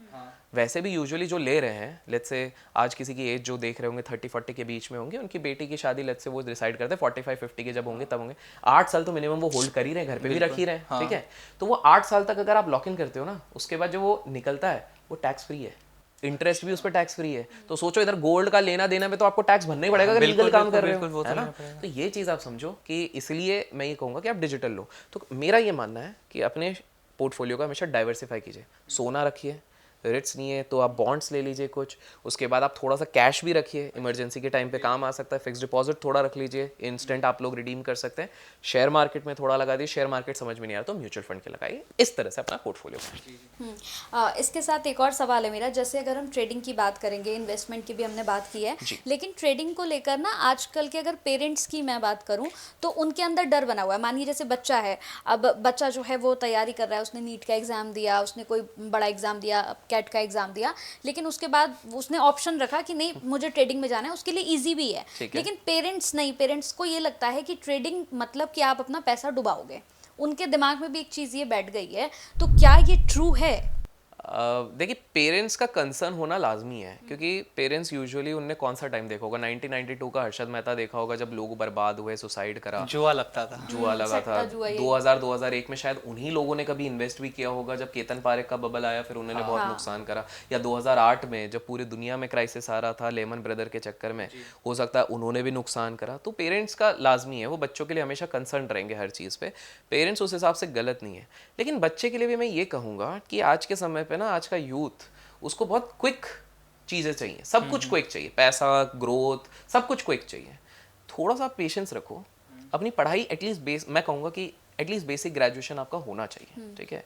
ड्रॉप आउट कहना बड़ा आसान है, लेकिन आप ये देखो जब आप बिल गेट्स की बात करते हो, हार्वर्ड का ड्रॉप आउट है यार, हार्वर्ड तक पहुंचा है, मतलब उसके पास कितना दिमाग होगा वो भी तो देखिए। बिल्कुल। जब आप मार्क ज़करबर्ग, वो भी हार्वर्ड के ड्रॉप आउट हैं, ये भी तो देखिए। और आप बोलते हैं एक टायर 2 सिटी से, एक टॉप 100 में भी आपका कॉलेज कहीं नहीं आता इंडिया में, वहां से मैं ड्रॉप आउट हो गया हूँ, ये एक अलग क्रेज है। कुछ भी नहीं है ना, कुछ नहीं है, और मेरे को ट्रेडिंग करना है या स्टार्टअप करना है, तो दैट इज नॉट राइट। तो मेरा उन लोगों से ये कहना है, पेरेंट्स के लिए तो मैं कहूँगा कि देखिए थोड़ा सा विश्वास आप रखिए अपने बच्चों पे, थोड़ा इंकरेज कीजिए कि बेटा तुम पहले सीखो, फिर उसके बाद देयर इज अ रीजन क्यों 18 साल के बाद वाले ही लीगली अपना डीमैट अकाउंट खोल सकते हैं। गवर्नमेंट ने कुछ सोच के ही रखा है कि मैच्योरिटी एक थोड़ी सी आ जाए, लेकिन एट द सेम टाइम देखिए बिकॉज ये शेयर मार्केट की दुनिया इतनी ज़्यादा डिफेम्ड है, इतनी ज़्यादा बदनाम है, एक ही तरीका है आपके पेरेंट्स को कन्विंस करने का, वो रिजल्ट्स दिखा के। तो आप अगर सही में आपको लगता है ना आपके अंदर है वो कीड़ा है शेयर बाजार का, कि भाई पार्टी में मैं जा रहा हूँ, दोस्त दारू की बात कर रहे हैं, लेकिन मैं शेयर मार्केट के बारे में ही बात कर रहा हूँ, अगर आपके अंदर सही में वो कीड़ा आप सीख के कर सकते हो ना, तो मेरे हिसाब से आप पार्ट टाइम जॉब कीजिए, फ्रीलांसिंग के काफ़ी जॉब्स होते हैं, वहाँ से थोड़ी इनकम कमाइए, उसको डालिए और अपने पेरेंट्स को एक प्रूफ दिखाइए कि पापा देखो 20,000 रुपए थे, ये मेरा स्टेटमेंट देखो, 20,000 को मैंने 80,000 रुपए बनाए हैं सिस्टमैटिकली। बिल्कुल बिल्कुल। और मेरे हिसाब से कोई भी माँ बाप अगर जब देखेंगे कि बेटा रिजल्ट्स दिखा रहा है, क्या होता है स्कूल में भी देखिए ना, एक डांस शो जब जीत के आता है तो अचानक से पेरेंट्स फिर उसको पुश करते हैं। तो आपको रिजल्ट्स दिखाना, बिकॉज हमारी सोसाइटी कॉम्पिटिटिव ऐसी है, रिजल्ट पे ही डिपेंड, रिजल्ट डिपेंडेंट है, आप प्रोसेस से नहीं है उसको रिजल्ट, तो आप रिजल्ट दिखाओ। तो मैं नहीं बोलूंगा कि उनको पढ़ाई वढ़ाई छोड़नी चाहिए या कुछ करनी चाहिए, यही तरीका है। एक और सवाल है मेरा इस पे, जैसे बहुत सारे बच्चे होते हैं, बहुत सारे लोग होते हैं जो कॉमर्स स्ट्रीम लेकर पढ़ाई करते हैं, उनको ये लगता है कि मैं कॉमर्स से पढ़ा हूँ तो मेरे अंदर दिमाग ज़्यादा है, बैलेंस शीट वगैरह मैं एकदम से समझ जाऊँगा और ट्रेडिंग मेरे लिए बहुत ईजी है। लेकिन वही चीज़ अगर मैं देखूं जो साइंस साइड से पढ़ा है, जो आर्ट साइड से पढ़ा है, और तो फिर उनको लेके एक दिमाग में रहता है कि नहीं ये साइंस से पढ़ा है, ये आर्ट साइड से पढ़ा है, मतलब नहीं इससे नहीं हो पाएगा। कॉमर्स वाले बच्चे में ज़्यादा दिमाग है, तो ये भी कुछ होता है क्या? तो देखिए कॉमर्स वाले के पास एडवांटेज थोड़ा तो रहेगा, क्योंकि उसने पहले से पढ़ाई करी है। कोई सीए होगा तो उस पर रहेगा एडवांटेज, किसने एमबीए फाइनेंस किया तो बिल्कुल रहेगा, बट इसका अर्थ ये नहीं होता सामने वाले नहीं कर पाएंगे। मज़ेदार बात यह है कि आप किसी भी अच्छे कॉमर्स कॉलेज में अगर जाएंगे तो काफ़ी सारे आपको ऐसे लोग दिखेंगे जिनने 11th-12th में साइंस लिया था, उन्हें छोड़ के कॉमर्स लिया, और वो यूजुअली टॉपर होते हैं। क्योंकि कॉमर्स वाले थोड़ी शांति में आ जाते हैं कि ये तो अपन ने सब पढ़ा हुआ है, तो बहुत ज़्यादा रिलैक्स्ड मोड में रहते हैं कॉलेज में। और साइंस वालों को हमेशा डर रहता है कि यार हमने तो कुछ भी नहीं पढ़ा है, तो हमको पढ़ना है पढ़ना है पढ़ना है। और ये जो डिफरेंस होता है एक समय पे इतना बढ़ जाता है कि पहले सेमेस्टर के बाद साइंस वाले कॉमर्स के सब्जेक्ट्स में भी टॉप करने लग जाते हैं। तो पहली बात तो ये जो हमारे दो कानों के बीच में एक छोटी सी चीज़ है ना, उसका खेल है, पूरा दिमाग का है। दूसरी चीज़ है, कॉमर्स वाले जैसे बैलेंस शीट सारी चीज़ें पढ़ते हैं, ये ट्रेडिंग में फ़ायदा नहीं करेगा, इन्वेस्टिंग में करेगा। इन्वेस्टिंग में क्योंकि आपको ये सारी चीज़ें देखनी पड़ती है, ट्रेडिंग में इसका कोई फ़ायदा नहीं है। ट्रेडिंग में इनफैक्ट मैं बोलूँगा वो दुनिया का कोई बहुत बड़ा मैथमेटिशियन है, उसको एडवांटेज है, लेकिन ज़रूरी नहीं है कि वो सबसे बेस्ट मैथमेटिशियन होगा। अगर ऐसा होता ना तो हमारे देश के सारे कॉमर्स कॉलेज के स्टूडेंट सबसे बड़े इन्वेस्टर्स और ट्रेडर्स होते। लेकिन राधा किशन दमानी सर तो ड्रॉप आउट है बीकॉम के, ठीक है, और उनकी संपत्ति अगर देखो तो 2-4 लाख करोड़ के ऊपर है, ठीक है। सो ऐसा बिल्कुल नहीं है, ठीक है। राकेश जी बिल्कुल सीए थे, मैं कहूँगा मोतीलाल जी बिल्कुल सीए थे, लेकिन वहीं पर विजय केडिया सर इस तरह का सीए टाइप नहीं थे। तो इस तरह के भी काफ़ी निवेशक हैं। तो ये एक मिथ है, आपको समझना पड़ेगा कि कॉमर्स वालों को एडवांटेज रहता है, लेकिन ऐसा नहीं है कि साइंस वालों को नहीं आएगा। आप अपने आप को 2 साल तो दो। प्रॉब्लम ये है कि हम लोग लर्निंग नहीं कर रहे हैं। जब तक आप लर्न नहीं करोगे तब तक उसका एल हटा के अर्न कैसे करोगे? तो इट्स वेरी इंपॉर्टेंट कि आप थोड़ा सा समय दीजिए, किताबों को दीजिए। आज के समय पे इतनी बेहतरीन किताबें हैं मार्केट में। अच्छा, किताब अब कोई बोलेगा मैं अफोर्ड नहीं कर सकता हूँ, तो भाई साहब आपके पास वो एक ऐप रहता है जिससे कि आप लोग सारी चीज़ें डाउनलोड कर लेते हो, उसको कभी अच्छे काम के लिए भी इस्तेमाल कर लीजिए, पीडीएफ सारे मिल जाते हैं वहाँ पे, तो आप वो चीज़ कर लीजिए। तो कहीं ना कहीं आपके पास रास्ते हैं। इट्स जस्ट दैट हम लोगों की इंसानों की बड़ी फितरत होती है बहाने बनाना, हम हर चीज़ में बहाने बनाते हैं। तो याद रखिए। और जो मैंने सबसे बढ़िया ट्रेडर की बात करी थी ना, जो आज जिम साइमंस की बात करी, वो साइंस के स्टूडेंट थे, ठीक है। तो ये अभिषेक जी, अभी जैसे आपने कहा था कि हम ट्रेडिंग अगर हमें करनी है तो हमारे पास 5,000 रुपये भी हैं तो भी हम शुरू कर सकते हैं, बिल्कुल। लेकिन बहुत सारे एक्सपर्ट ऐसे हैं ना जो ये कहते हैं अगर आपके पास 20 लाख से कम है तो आप मार्केट में इन्वेस्ट नहीं कर सकते। तो अभिषेक जी, ये कैसे इसको समझें? या तो एक्सपर्ट के बताने का तरीका गलत था, या तो हमारा समझने का तरीका गलत था। एक्सपर्ट शायद ये कहने की कोशिश कर रहे हैं कि जो हमने कैलकुलेशन अभी करी थी कुछ समय पहले, कि भाई अगर फुल टाइम ट्रेडर बनना है सब कुछ छोड़ छाड़ के तो एटलीस्ट 20 लाख लेके आओ। वो मैं वैलिड बोलूंगा कि भैया अगर आप 60 से 70% भी, जो कि पॉसिबल नहीं होता है कंसिस्टेंटली, बट मैं तो बोल रहा हूँ कि भाई आपको ब्रह्मा जी का आशीर्वाद था तो आप कर सकते हो। तो अगर आप में से कोई देख रहा है जिसको लगता है नहीं मुझ पे तो आशीर्वाद है, तो आप 70% कर सकते हो, क्योंकि आप 20 लाख पे भी देखोगे तब जाके एक डिसेंट बनता है कि सैलरीज को काफी मैच कर लेगा, कि साल भर का 14 लाख बन रहा है, सारे खर्चे पानी, और मैं तब वर्थ लगेगा, क्योंकि टैक्स भी भरना है बाय द वे उस पे, है ना। बिल्कुल। तो ये चीज है, तो वो तब वर्थ लगेगा। लेकिन वही सोच आपने जो कैलकुलेट किया, 1 लाख में 70,000 रुपए साल का क्या ही निकालेगा वो बंदा, ठीक है। तो पहली चीज वो हो गई। दूसरी, मैं क्यों कह रहा हूँ कि 5,000 सीखने के लिए, 5,000 के आप 1,000 रुपए 500 रुपए से भी चालू करो। बिल्कुल सीखने के लिए आप बिल्कुल, और मैं कहूँगा बिल्कुल, मतलब ऐसा भी नहीं है कि सिर्फ हम किताबों से ही सीख रहे हैं, उससे सीखते रहो, लेकिन पैसा भी साथ में डालो। क्यों? क्योंकि शेयर बाजार में आपको समझना पड़ेगा, आपका सबसे बड़ा दुश्मन आप खुद हैं। शेयर बाजार में आपका सबसे बड़ा दुश्मन वही है जिसको रोज सुबह उठ के आप आईने में देखते हैं। क्यों? क्योंकि आपके ही इमोशंस आपके सबसे बड़ा दुश्मन होते हैं। आप देखोगे मैक्सिमम लोग खुद कन्फेस करेंगे कि मेरी ही गलती के कारण, क्योंकि मैंने स्टॉप लॉस नहीं लगाया, क्योंकि मैंने किसी और की बात सुन ली, क्योंकि मैं बह गया, मेरा सारा नुकसान हो गया है। अच्छा, स्टॉप लॉस कितना इंपॉर्टेंट हो जाता है? फॉर एग्जांपल 100 रुपये पे लिया हमने, मैं 90 पे स्टॉप लॉस लगा दिया। अब मुझे लगता है कि 90 टच कर जाएगा, मैंने स्टॉप लॉस और गिरा दिया, मैं 85 आया, 80 आया, तो क्या स्टॉप लॉस को मेरे को रोकना है कहीं, या मैं गिरा दूं कि मेरे को प्रॉफिट हो सकता है एंड ऑफ द डे? देखिए, इससे ना आप अपने स्कूल से चीज सीख लो, वो स्टॉप लॉस आपको और आसान से सिखाएगा। अच्छा, जब हम स्कूल जाते थे तो हमारा एक सिंपल सा काम रहता था। सुबह जाते थे, सुबह एक पूरा प्रोसेस रहता था, हम प्रेयर करते थे, लाइन पे पहले लगते थे, प्रेयर करते थे, कुछ प्लेज पढ़ते थे, और उसके बाद हम समय पे फिर क्लासेस शुरू होती थी, फिर आते थे, खाते थे, सही समय पे सोते थे। लाइफ कितनी कुशल मंगल थी, आप सोचो। फिर जैसे कॉलेज में आए तो शेड्यूल पूरा ऊपर नीचे हो गया, रात को 12-1 बजे तक जग रहे हैं, और आजकल के तो लोग तो सब नेटफ्लिक्स पे पड़े हुए हैं, ठीक है। फिर उसके बाद ऑफिस आया तो फिर तो पूरा, और फिर हम सोचते हैं कि यार कहीं पे पढ़ते हैं, लाइफस्टाइल चेंजेस के चक्कर में बड़े डिजीजेस हो रहे हैं, सब हमने ही अपनी लाइफस्टाइल। तो वो जो डिसिप्लिन था वो इधर फॉलो करो। अगर आपने डिसाइड किया 90 पे स्टॉप लॉस, तो 90 पे ही स्टॉप लॉस रखेगा, as simple as that. No if no but, खत्म, निकाल लो वहाँ पे। रूल्स अपने स्ट्रिक्ट रखो। ओके। क्योंकि आप जब उसको चेंज करने लग जाओगे, आप अपने दिमाग में गलत धारणाएं बना लोगे। ये आज के दिन बच गए ना, तो आप 10 बार अपने आप को बहाना दोगे कि यार उस दिन तो बच गए थे। आप ये नहीं देखोगे 9 बार आप गलत हो गए। एक सिंपल सा है, जो भी ये वीडियो अभी देख रहा है उसको क्विकली एक टास्क है, ये देखते देखते ये करे। मुझे कमेंट्स में ऑनेस्टली दिल पे हाथ रख के वो लोग ये बताएं 4 दिन पहले उन्होंने लंच में क्या खाया था। क्विकली विद इन 5 सेकंड्स बताओ।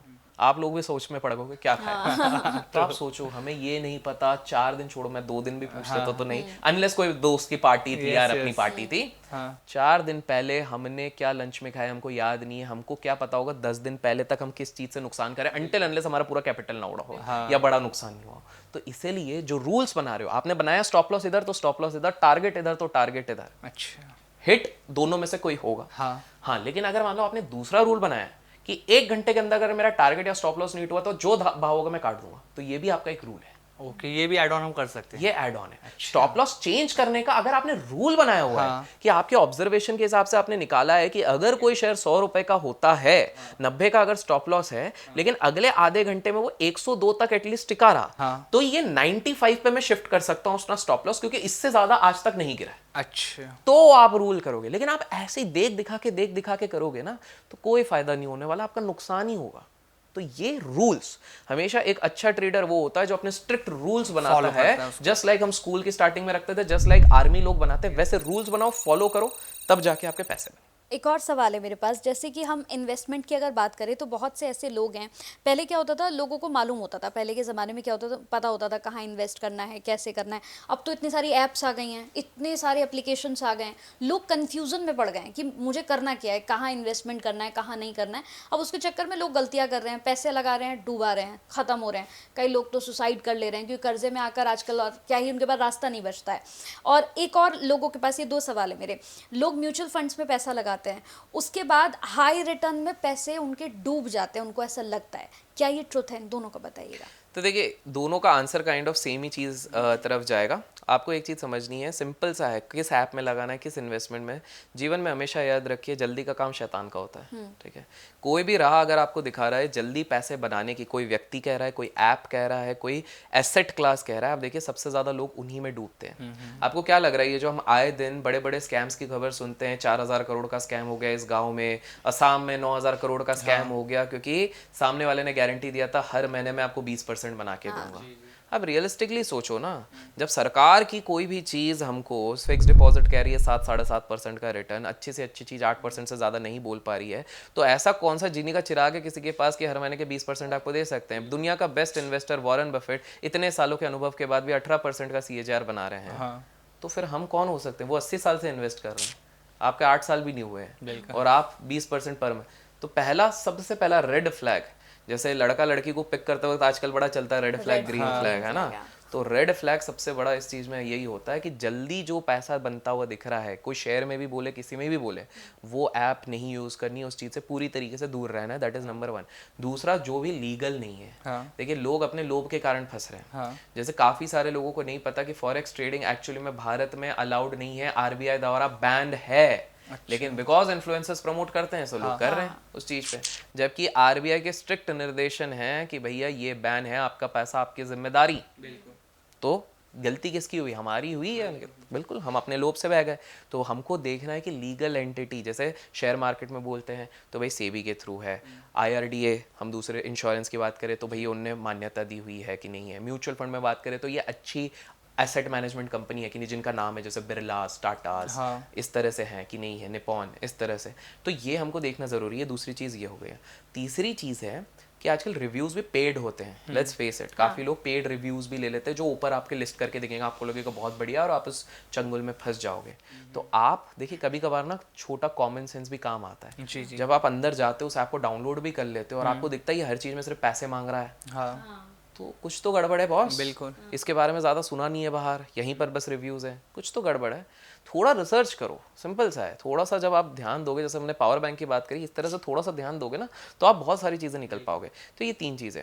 अब आते हैं म्यूचुअल फंड वाली बात पे। म्यूचुअल फंड का बड़ा इंटरेस्टिंग चीज़ है, काफ़ी सारे लोग ये देखते हैं कि अभी जो सबसे ज़्यादा रिटर्न म्यूचुअल फंड दे रहे हैं उसमें हम पैसा लगा देते हैं। ये सबसे बड़ी बेवकूफ़ी है, क्योंकि ये म्यूचुअल फंड का सबसे बड़ा रूल है। आपने चेहरा ऐसा किया जैसे आप भी यही करते हो, तो बता दो कि मैं आप लोगों को बता दूं कि आप जाके म्यूचुअल फंड का इतिहास जाके देखिए कि लास्ट 5 साल पहले जो सबसे टॉप परफॉर्मिंग फंड था, जो नंबर 1 पे था, वो आज 191 पे है रैंक। नंबर 1 वाला 191 पे है। और ये सिर्फ आज नहीं हो रही, हर 5 साल में होता अच्छा, है। ओके। आपको बता दूं 1999 2000 में काफी सारे ऐसे म्यूचुअल फंड थे जिनका NAV आज तो आप 20-30% की बात कर रहे हो, बिकॉज तब .com चल रहा था, 3 गुना हो गए थे।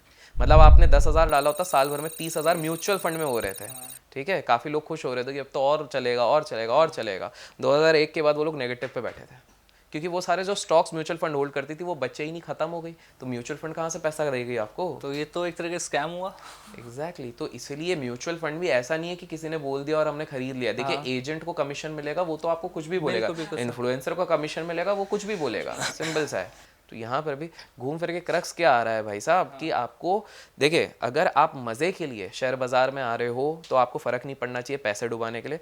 जो मज़े के लिए आ रहा है वो मनोरंजन के लिए आ रहा है। हाँ। जो सीरियसली पैसा कमाना चाहता है ना, उसको सीखना ही पड़ेगा। उसके अलावा शेयर बाजार में कोई दूसरा तरीका नहीं है पैसे बनाने का। तो आपको ये समझना है म्यूचुअल फंड से भी पैसा कमाना, तो ऐसा नहीं है कि बस म्यूचुअल फंड में डाल दिया। हाँ, रिलेटिवली ईजियर रहता है क्योंकि वहाँ पर एक फंड मैनेजर होता है जो देख रहा है, लेकिन उसमें आपको देखना पड़ेगा कि भाई वो फंड किसका है, कितना पुराना है, किस तरह के स्टॉक्स वो ले रहे हैं, उसका इतिहास क्या रहा है, कितने सालों से वो चीज़ चल रही है, काफ़ी सारी चीज़ें। सिर्फ क्योंकि आपको ऐप तो लास्ट 3 साल और 5 साल का परफॉर्मेंस दिखा देगी। अब एक सिंपल सी बात है, 3-5 साल में अगर कोई सेक्टर अच्छा परफॉर्म किया होगा, बोला म्यूचुअल फंड तो टॉप ही दिखाएगा। जी जी, है ना। 2020-21 में फार्मा वाली कंपनीज दिखा रहे थे, सबने सिर्फ फार्मा म्यूचुअल फंड में डाल दिया। उसके बाद से वो परफॉर्म ही नहीं की, तो वो फंस गए। आज से कुछ महीने पहले सिर्फ डिफेंस वाले म्यूचुअल फंड दिखा रहे थे। जैसे ही हाल फिलहाल में जब आज हम कॉन्वर्सेशन कर रहे हैं, मार्केट जब क्रैक हुआ है तो समय में सबसे ज्यादा डिफेंस स्टॉक्स गिर गए। तो जो व्यक्ति बोल रहा था कि यार मेरा म्यूचुअल फंड 30% तो दिखा रहा था, मैंने सोचा था कि मैं भी कमाऊंगा, ये मेरा -30% ही तो दिखा रहा है। ट्रू। क्योंकि एक तो समय गलत हो गया, लोग अलग पड़ गया और रिसर्च उनने करी नहीं है। ये नहीं कह रहा हूँ कि डिफेंस ऊपर नहीं चलेगा, बिल्कुल चल सकता है, लेकिन उसमें उसको डिसाइड करना पड़ेगा, उसने रिसर्च करी होनी चाहिए और नहीं किया है। तो मैं अच्छा आपके व्यूअर्स के लिए स्पेसिफिकली मैं बता देता हूँ, जो लोग नौकरी कर रहे हैं, प्रोफेशन में, जॉब में है, उनको अगर ये शेयर मार्केट नहीं समझ में आता ना, स्टिल पैसा कमा सकते हैं शेयर मार्केट से। ऐसा तरीका बता दूं एक? बिल्कुल बिल्कुल। तो उसका सिंपल सा एक तरीका है, हर महीने आपको इंडेक्स फंड्स में पैसा डालना है। That's it. और एटलीस्ट 10 से 15 साल का नजरिया रखो, क्योंकि आप ये सोच के चलो ये पैसा आप किसी बड़े टास्क के लिए यूज करोगे। घर के टाइम पे थोड़ा सा पैसा चाहिए तब आप यूज करोगे, बेटे को बाहर पढ़ने जाना है, बेटी की शादी करानी है, उस समय के लिए, और आप डालते जाओ। अच्छा। क्योंकि इंडेक्स का एक इतिहास रहा है। अमेरिका का अगर इतिहास देखो 100 साल में, तो इंडेक्स ने गोल्ड को बीट किया है, रियल एस्टेट को बीट किया है, और एटलीस्ट 11% का रिटर्न सालाना कंपाउंडिंग पे दिया हुआ है। अगर हम भारत की भी बात करें तो 12 से 16% का कंपाउंडिंग रिटर्न होता है। फिक्स डिपॉजिट 7.5% दे रहा है, बाकी सारी चीज़ें सेविंग्स डिपॉजिट 2% दे रही है, तो भैया 15-16% काफ़ी अच्छा हो जाता है। और इतने में अगर भारत और ग्रो हुआ तो ये हो सकता है 20% भी 18-20% भी हो जाए, you never know. Yes yes, कि अगर हम सुपर पावर बन गए आने वाले 10 साल में या 15 साल में, जिसकी भी पॉसिबिलिटी है, जिस तरह की पॉलिसीज होती हैं, तो ये हमको समझना पड़ेगा कि ये बेस्ट तरीका है। अगर किसी को पैसा बनाना है कि भाई मेरे को शेयर बाजार से करोड़पति अरबपति बनना है, तो एकमात्र तरीका है भैया इंडेक्स फंड में हर महीने, लमसम नहीं, हर महीने थोड़ा थोड़ा। और इसमें दूसरा रूल ये है कि there is something called step up SIP, वो करो। अर्थ क्या होता है? SIP तो आज लोग, बहुत लोगों ने सुना है कि भाई मेरे महीने में मैं 2,000 रुपए डालता हूँ SIP में, 1,000 रुपए डालता हूँ, अपने आप कट जाते हैं। स्टेप अप का मतलब क्या होता है? भाई आप 2,000 आज आपकी सैलरी 20,000 है, आप 2,000 डाल रहे हो, अपने आप को शेयर समझ रहे हो, बहुत बढ़िया कर रहे हो, 10% आप डाल रहे हो अपना, ठीक है, 20,000 का 10% हो गया 10%, 2,000 रुपीज। परसों अब 2 साल बाद आपकी सैलरी 50,000 हो गई, आप अब भी 2,000 डाल रहे हो। भाई क्यों? इसको भी साथ में बढ़ाओ, क्योंकि तभी तो कॉर्पस बढ़ेगा आपका। आप वो 2,000 बना के बहुत, क्योंकि एक सिंपल सा मैथ्स है। आज ना एक तो इन्फ्लुएंसर्स ने लोगों का दिमाग खराब कर दिया है। इन्फ्लुएंसर आके आपको एक ही चीज पढ़ेगा क्योंकि उसने एक किताब पढ़ ली है कि भैया कंपाउंडिंग, और कंपाउंडिंग वर्ड सुन के लोग बावले हो जाते हैं। तो वो सिंपल सा आज आकर आपको बताएंगे 13 साल तक 15,000 रुपए हर महीने अगर आपने इन्वेस्ट किए तो आप 13 साल में करोड़पति बन जाओगे SIP करके। बिल्कुल सही बात है, लेकिन वो ये नहीं बताते हैं कि इन्फ्लेशन जिस हिसाब से बढ़ रहा है, महंगाई जिसको कहते हैं, महंगाई बढ़ रही है 6.5% के हिसाब से, बिल्कुल। और CPI इन्फ्लेशन और लाइफस्टाइल इन्फ्लेशन, क्योंकि हमारी लाइफस्टाइल भी तो अपग्रेड होती है।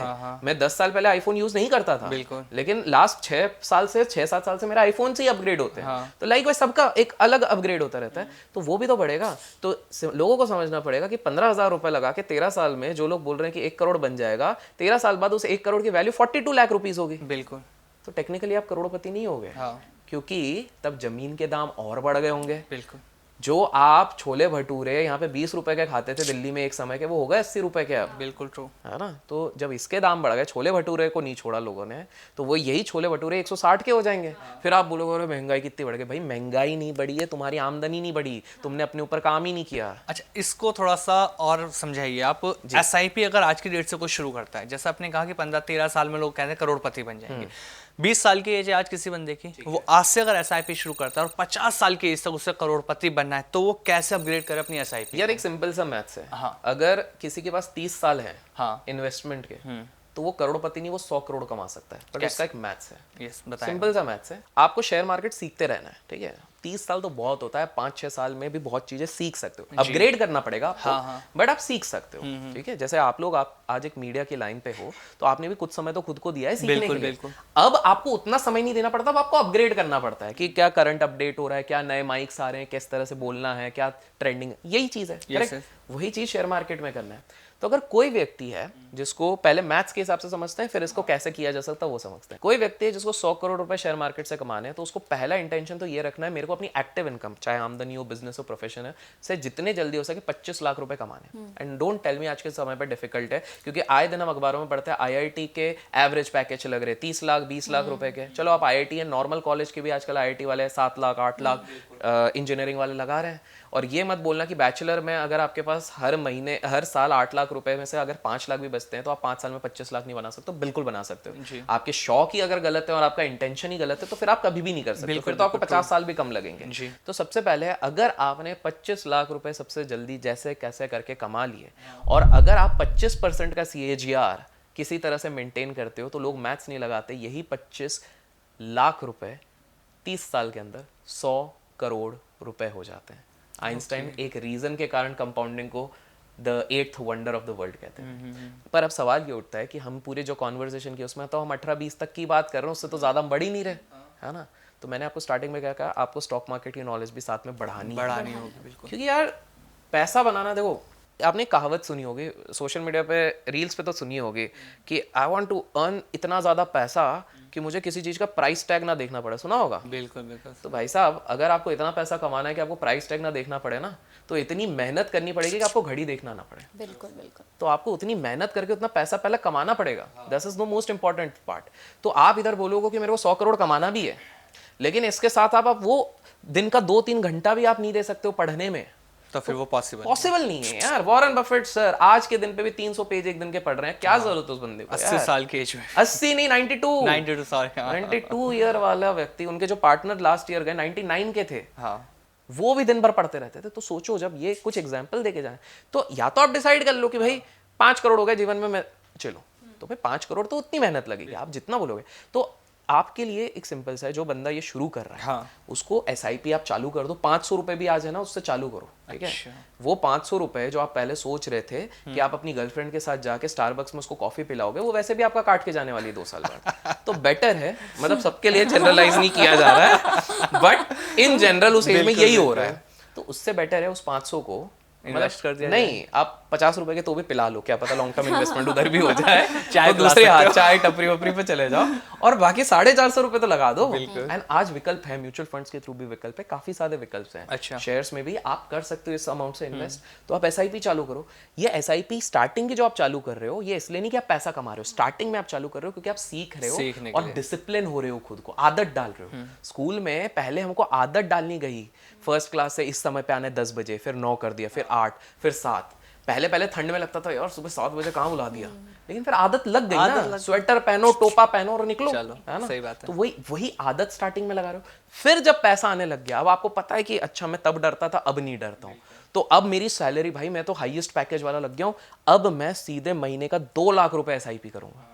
तो आप जितने जल्दी अपना एक्टिव इनकम बनाओगे, उतना जल्दी आपका गोल अचीव हो जाएगा। एक चीज सिंपल सा याद रखो, जिसको भी लगता है कि शेयर मार्केट से डर लगता है, उसको बस एक चीज याद रखना है। आज जब हम बात कर रहे हैं, इंडियन शेयर बाजार $3 ट्रिलियन की इकोनॉमी कहा जाता है, मार्केट कैपिटलाइजेशन कहा जाता है। सबसे अच्छे इकोनॉमिस्ट लोगों ने भी कहा है अगले 7 से 8 साल में ये $9 ट्रिलियन की इकोनॉमी होगी। मतलब सिर्फ इंडेक्स ही 3 गुना हो जाएगा। अच्छा, तो जब सिर्फ इंडेक्स से 3 गुना हो जाएगा, तो सोचो अच्छे स्टॉक्स अगर आपने पकड़ लिए तो उससे कितना पैसा कमा सकते हो। तो आप लोगों के पास अभी भी समय है, सीखने सीखने पे ध्यान दो और फिर निवेश करो। क्योंकि टिप लेके अगर कोई सोचता है कि मैं किसी की टिप सर्विस ले लूँ या टिप ले लूँ, विद ड्यू रिस्पेक्ट, अगर वो सोचता है मैं पैसा कमा दूँ, मैंने जीवन में आज तक कोई भी मल्टी मिलियनर नहीं देखा जो टिप दे के मल्टी मिलियनर बना। वो सब खुद सीखते हैं, खुद रिस्क लेते हैं, खुद गिरते पड़ते हैं और फिर सीखते हैं। और 82 वाला रूल जो हमने बात करा उसका उसको ध्यान रखना है, दैट्स इट। आपने टिप का जो वर्ड यूज किया ना सर, ये बहुत ज्यादा ट्रेंड करता है और ये आप हर जगह विवाद भी करवा रहे हो, बट करा दो चलो। ये टिप वर्ड एक्चुअल में कहाँ से शुरू हो रहा है? ये कहते हैं यार टिप आई है, पैसा लगाते ये शेयर उठने वाला है। अगर मैं रिलायंस की बात करूँ, अभी कुछ टाइम पहले मैंने बहुत ट्रेंड देखा ये कि जो भी शेयर मार्केट में पैसा लगा रहा है मेरे सर्कल में, कह रहा भाई टिप आई है, रिलायंस का शेयर भगने वाला है, इसको लॉन्ग टर्म के लिए लेके छोड़ दो। यार देखिए, जो टिप का कल्चर कहाँ से आया मेरे को नहीं पता, क्योंकि ज़रूरी नहीं है मेरे को सब कुछ पता हो, बट ये चीज़ है कि एक स्टार्टिंग से देखा गया है कि किसी ना किसी फॉर्म में ये चीज़ें चलती हैं। जी, पहले ये चलती थी बिकॉज लोग कंपनी के ओनर्स को जानते थे। हाँ, क्योंकि छोटा सा सर्कल रहता था ना, 20-30 साल पहले छोटा सा सर्कल है, सब उठना बैठना चाय की टपरी, तो उनको चीज़ें पता रहती थी, कितना सेल्स हो रहा है, कितना प्रॉफिट हो रहा है, ये सारी चीज़ें। फिर दूसरा क्या हो गया कि जैसे ही चीज़ें आगे बढ़ी, डिजिटल वर्ल्ड आया, तो सोशल मीडिया बन गया वो सहारा, फिर दुनिया भर का टेलीग्राम और ये सारी चीज़ें आ गई हैं। तो जैसे मैंने कहा, किसी भी मल्टी मिलियनर को मैंने नहीं देखा, तो आपको अगर सीरियस वेल्थ बनाना है, सीरियस वेल्थ, आप सीरियस हो, तो कभी भी आप टिप से सीरियस वेल्थ नहीं बना पाओगे। ठीक है, आपको ये चीज़ समझनी पड़ेगी कि टिप एग्जैक्टली होता क्या है। टिप वो सिंपल सी चीज़ होती है कि भाई एक व्यक्ति कहीं से अपना एक इन्फॉर्मेशन सोर्स करके या अपनी एनालिसिस करके आपको बता देगा कि भाई ये यहाँ से लेना है, यहाँ पे बेचना है। ठीक है, लेकिन हमने आज शुरुआत ही वहीं से करी थी कि कोई भी व्यक्ति एग्जैक्टली नहीं बता सकता कोई मार्केट या स्टॉक कहाँ जाएगा, सिवाय दो जन, भगवान और एक झूठा इंसान। तो फिर ये आपको समझना पड़ेगा। तो मैं तो कहूँगा कि भाई ये टिप विप के चक्करों में मत पड़ो। I know there are SEBI registered individuals, मेरे काफ़ी मित्र भी हैं जो अच्छा काम भी करते हैं, जी जी, बट स्टिल ये मेरी धारणा है। मेरी धारणा है कि टिप्स, अगर सीरियस वेल्थ बनाना है तो आप टिप्स से कभी नहीं बना पाओगे। तो इन टिप्स के चक्करों में पड़ो ही मत। कॉल अगर आपको आ रहा है आपके पहचान वालों को, तो प्यार से मना कर दो, जो नॉन पहचान वाला तो उसको ब्लॉक कर दो, सिंपल। अब जीवन में फोकस बनाओ, इस चीज का फोकस बनाओ कि मेरे को पहले लर्न करना है। घोड़े जैसा, घोड़ा क्या होता है, उसका सीधे सामने देखता है, दौड़ता है, वो आसपास नहीं देखता, वैसा वाला अगर आप फोकस बना के करोगे तब जाके ही आपके लिए संभव हो। तो टिप अवॉइड करो। जैसे अभी टिप की बात हुई तो उसके साथ एक और सवाल मेरे दिमाग में है। जैसे बहुत सारे लोग होते हैं, उनका ये कहना है कि हमारा फोकस नहीं बन पाता है चीज़ों पर। ट्रेडर्स ले लें या इन्वेस्टर्स की ही मैं बात कर लूँ, उनका ये होता है कि फोकस नहीं बन पाता है। जैसे अभी हमने कोई भी हमने मार्केट से कुछ उठाया, कुछ भी खरीदा, फिर भूल गए, दिमाग से निकल गया, तो क्या इसमें भी लॉस होता है? पहला सवाल तो ये मेरा। दूसरा एक और सवाल है मेरा आपसे, आपने भी अपनी लाइफ में कभी ना कभी लॉस किया होगा, बिल्कुल, तो वो बताया मुझे 4-5 साल की तो है, वो कैसा एक्सपीरियंस रहा था? क्या सीखा जो आप चाहते हैं कि आपके व्यूवर्स भी आपसे वो सीखें? तो देखिए, पहले फोकस जो आपने कहा कि वो लेके भूल जाते हैं, ये एक बहुत बड़ी संस्था है, रिसर्च कंपनी है, मैं नाम भूल जा रहा हूँ। तो एक रिसर्च कंपनी यूएस की थी, उन्होंने ना एक सर्वे किया। उनके एक ब्रोकिंग फर्म के साथ काम करते थे, उस ब्रोकिंग फर्म को 30 साल हो गए थे। तो उन्होंने बोला कुछ क्लाइंट, आपके सारे क्लाइंट्स का आप डेटा दो। तो उसमें से उन्होंने देखा कि यार 5% क्लाइंट्स हैं जिन्होंने बहुत बढ़िया पैसा बनाया है। तो बोले अपन सबको कॉल करते हैं और देखते हैं क्या सीन है। जितने लोगों को उन्होंने कॉल किया जिनने नुकसान करा था, वो लोग बोले हाँ यार हम तो रोज़ देख रहे हैं मार्केट और पता नहीं यार बेकार है, हम तो 20 साल से कोशिश कर रहे हैं, पैसा नहीं बनाया। फिर उन्होंने सोचा ये 5% जो लोग हैं इनको लगाया जाए, कॉल करा जाए और देखा जाए। मॉर्निंग स्टार था, मॉर्निंग स्टार ने चेक करा कि भैया क्या है, इनको कॉल लगाया गया। उन 5% में से 50% लोग मर चुके थे। अच्छा, मतलब उन्होंने अकाउंट खोला, शेयर्स लिए, पता भी नहीं है, मर गए, बेसिकली उन्होंने बुकिंग नहीं की। और बाकी 5%, बाकी 50% जो लोग थे उनसे पूछा गया जब फ़ोन करके कि भाई आप लोगों ने तो बहुत पैसा बनाया, बोला अरे हम तो भूल ही गए थे, वो डीमैट अकाउंट खोला था हमने। तो ये अच्छी चीज़ है, क्योंकि क्या होता है, देखिए लोग रियल एस्टेट को इतना ज़्यादा हमारे तवज्जो क्यों देते हैं, क्योंकि रियल एस्टेट इंसान एक बार खरीदता है और रोज रोज उसका भाव चेक नहीं करता है। बिल्कुल, क्योंकि वो डिसाइड करके बैठा है और उसको रोज रोज स्क्रीन पे नहीं दिख रहा है। हाँ। ट्रेडिंग एक्सेसिबल इतना है ना कि आपको रोज रोज वो फ्लक्चुएशन दिख रहा है, इसके चक्कर में आपके अंदर तलब हो रही है। हाँ। आप एडिक्ट हो रहे हो, आपको पता भी नहीं चल रहा है। मैं बिल्कुल कहता हूँ कि भैया चरस गांजा से सबसे बड़ा, ज़्यादा बड़ा नशा है ट्रेडिंग का। बिल्कुल ट्रू। स्टॉक ट्रेडिंग से बड़ा नशा और कोई नहीं होता, और इसमें एक बार कोई फंस गया तो निकल नहीं पाता है, एज सिंपल एज दैट। तो यही वाली चीज़ हो रही है, वो रोज रोज रोज रोज रोज रोज देखने के चक्कर में। पर वही व्यक्ति देखना, अगर अच्छे स्टॉक्स लिए, मान लो रिलायंस भी ले लिया उसने या कोई सा भी ले लिया, और 3 साल तक वो भूल जाए ना, there is a high probability, क्योंकि मैंने क्या बोला, जितना लंबा आप होल्ड करोगे उतनी उतना आपकी बड़ा प्रोबेबिलिटी बढ़ जाएगी।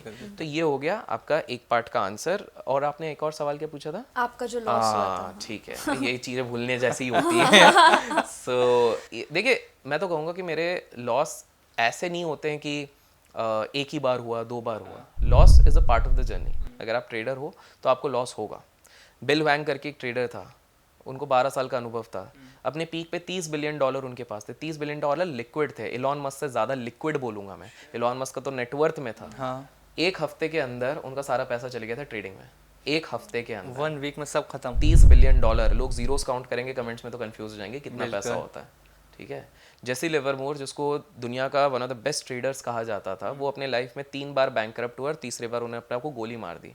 अगर इन्फ्लेशन को, महंगाई को एडजस्ट करे तो अपने पीक पे उनके पास $1.5 बिलियन था, और ये 1920s की बात कर रहा हूँ मैं। ओके। तो आप खुद सोचो, तो इस तरह के भी एग्जाम्पल्स हैं। तो ट्रेडिंग की जर्नी ऐसी नहीं होती, ऐसी ऐसी ऐसी ऐसी ऐसी ऐसी ऐसी ऐसी फिर ऐसी फिर ऐसी ऐसी ऐसी होती है। ठीक है, तो मेरे इसमें कुछ नुकसान जो मेरे को याद है, एक बार मैंने आई थिंक 24 लाख का नुकसान किया था एक ही ट्रेड पे। 24 लाख रुपए का नुकसान था। Same day? हाँ, ये मतलब सेम डे, मतलब एक हफ्ते होल्ड किया था। सो उसमें ही था, ऑप्शंस का एक ट्रेड था। अच्छा। ऑप्शंस नहीं था, फ्यूचर था, आई थिंक फ्यूचर्स था। फ्यूचर्स एंड ऑप्शंस का थोड़ा मिक्स था, बट मेजॉरिटी ऑप्शंस था। तो 24 लाख के नुकसान में बेसिकली क्या था कि कुछ टेक कंपनीज थी, टेक कंपनीज के रिजल्ट्स के मेरे एक्सपेक्टेशंस थे, तो हमने अच्छा खासा पैसा लगाया और हमको पता ही नहीं था वो रिजल्ट थोड़े अलग निकले। और पूरे उल्टे निकले। हमने 40 बार के क्वार्टर्स देखे थे कि हर बार ऐसी करती है, इस बार भी शायद वैसी करेगी, और उसी क्वार्टर में इसको हमसे बदला लेना था। तो उसने ले लिया बदला, और कैपिटल उस समय पे गया था हमारा अच्छा खासा। तो एक जैसे 24 लाख का एक बार हुआ था। एक बार अब धीरे धीरे क्या आपका कैपिटल, अच्छा कुछ लोगों को लगा 24 लाख कितना बड़ा हो गया, ऐसा अगर पर ट्रेड के हिसाब से बोलो तो एक बार तो हमको I think so recent times पे, आई थिंक 1.5-2 साल पहले एक ट्रेड पे हमको 40 लाख के आसपास भी हुआ था। अच्छा। बट पॉइंट क्या होता है कि अभी हम लोग 40 लाख 20 लाख सोच रहे बाप रे। हमेशा याद रखो रिलेटिविटी के हिसाब से। सिंपल है कि किसी के लिए आज 100 रुपये भी बड़ा होगा। बिल्कुल। अब मैं एक सिंपल सा, मेरे को छोड़ो, अगर यही वाली चीज़ मुकेश अंबानी आज कहें कि मेरे को 40 लाख का नुकसान हो गया, उसके लिए चिल्लर गिर गया। चिल्लर, हाँ बिल्कुल चिल्लर गिर सही गया। बात है। ठीक है, अब यही चीज़ अगर आपका कोई व्यूअर है, हाँ, जिसकी साल की सैलरी 5 लाख है, भाई साहब इतना पैसा उसके लिए बहुत बड़ी बात। लेकिन वहीं पर आपको कोई व्यूअर है जिसके 200 करोड़ की खुद की प्रॉपर्टी है, ठीक है यार, होता रहता है। तो समझना ज़रूरी है कि ये 30 लाख 40 लाख 50 लाख 1 करोड़ 2 करोड़ ये किसी और के लिए बड़ा हो सकता है, बट किसी और के लिए नॉर्मल सी चीज़ हो सकती है। बिल्कुल बिल्कुल। क्योंकि हमको परसेंटेज में देखना है। हाँ, इसलिए हमेशा याद रखिए, ट्रेडिंग में अगर कोई 10,000 का कैपिटल लेके आता है तो वो 10,000 अगर निपटा देता है, ख़त्म कर देता है, और एक बंदा आता है जो 10 लाख का कैपिटल लेके आता है और वो 10 लाख में से 2 लाख गवा देता है, हाँ, तो 2 लाख तो बहुत ज़्यादा हो गया। बिल्कुल। पर वो ज़्यादा समझदार है। क्यों? क्योंकि उसने 20% गवाया, इसने 100% इसने गवा पूरा दिया। गवाया। तो हमेशा परसेंटेज में आपको देखना ज़रूरी है। तो दूसरों के साथ ना एक और बड़ी मिस्टेक लोग कर रहे हैं, इसी से बात आई कि लोगों को कंपेयर करना छोड़ो। हाँ, हाँ, क्योंकि आपको नहीं पता सामने वाले की रिस्क एपेटाइट क्या है, आपको नहीं पता सामने वाले को बस कितना बैकअप है, आपको नहीं पता उसकी नेटवर्थ कितनी है, आपको नहीं पता उसका कैपिटल कितना है। क्योंकि कुछ लोग ये सोचेंगे यार अभिषेक भाई सीधे ऐसे बोल रहे हैं 40 लाख का नुकसान 20 लाख का नुकसान, और ये पहली बार से नहीं है, मैं 3-4 साल से बोलता रहता हूँ ये वाली चीज़। तो लोग डर जाएंगे। तो मैं उनको ये भी बता दूँ कि भाई मेरे लिए शायद वो सिग्निफिकेंट पार्ट नहीं है, क्योंकि वो कैपिटल साइज अब वैसा है कि वो परसेंटेज वाइज कम हो जाता है। बिल्कुल। बट मैं ये आपको नहीं कह रहा हूँ कि आप 40 लाख रुपए लेके आओ और 40 लाख गवाओ। भाई साहब 40 लाख आप लेके आए हो, उसमें से 1 लाख रुपए गवा दिए, अपन पीछे हो जाओ, सीखने पे ध्यान दो, फिर देखो क्या गलत किया। अपना एक लिमिट गवाना नहीं है ना पूरा। अपन, क्योंकि देखो कसीनो के जैसे सोचो ना, आप कोई कसीनो जाते हो, आप कसीनो में बेटिंग करते हो, आपके अगर सारे चिप्स ही खत्म हो गए तो अगला बेट ही कैसे खेलोगे? बिल्कुल। जब तक चिप्स ऑन द टेबल रहेंगे तब तक आप गेम में टिके रहोगे। तो गेम में टिके रहना है तो अपने आप को देखो। अब मैं मान लो अभी जैसे मैं एक छोटा सा किस्सा बताता हूँ। हाँ, मैं गैमलिंग को बिल्कुल प्रमोट नहीं करता, इसलिए मैं कोई गैमलिंग ऐप भी प्रमोट नहीं करता हूँ, ठीक है। बट मैं एक वो बता रहे हैं, तो दोस्तों ने प्लान बनाया कि भाई गोवा, क्योंकि लोगों को शायद ये पता नहीं है कि भारत में टोटल 20 कसिनोज हैं, 20 में से 15 गोवा में ही है, क्योंकि लीगल लाइसेंस और कहीं पे दिया नहीं गया है। एक सिक्किम, कुछ सिक्किम में है और कुछ दमन में है, ठीक है, और बाकी सारे गोवा में है, ठीक है। तो गोवा में जब हम गए थे तो वहाँ पर गए, तो जो वो ओनर थे कसिनो के, टॉप 3 कसिनोज में से आते हैं, वो हमको पहचान गए, बोले अरे सर आप बिल्कुल, आपको तो ये वाली टेबल हम करा देते हैं। मैं एक्चुअली मैं सिर्फ आधे 1 घंटे के लिए जाना चाहता था, बट अब वो हो गया, रिस्पॉन्सिबिलिटी आ गई, अब तो वो पहचान गए, तो मैंने बोला अरे यार अब तो 3-4 घंटे तो बैठना ही पड़ेगा।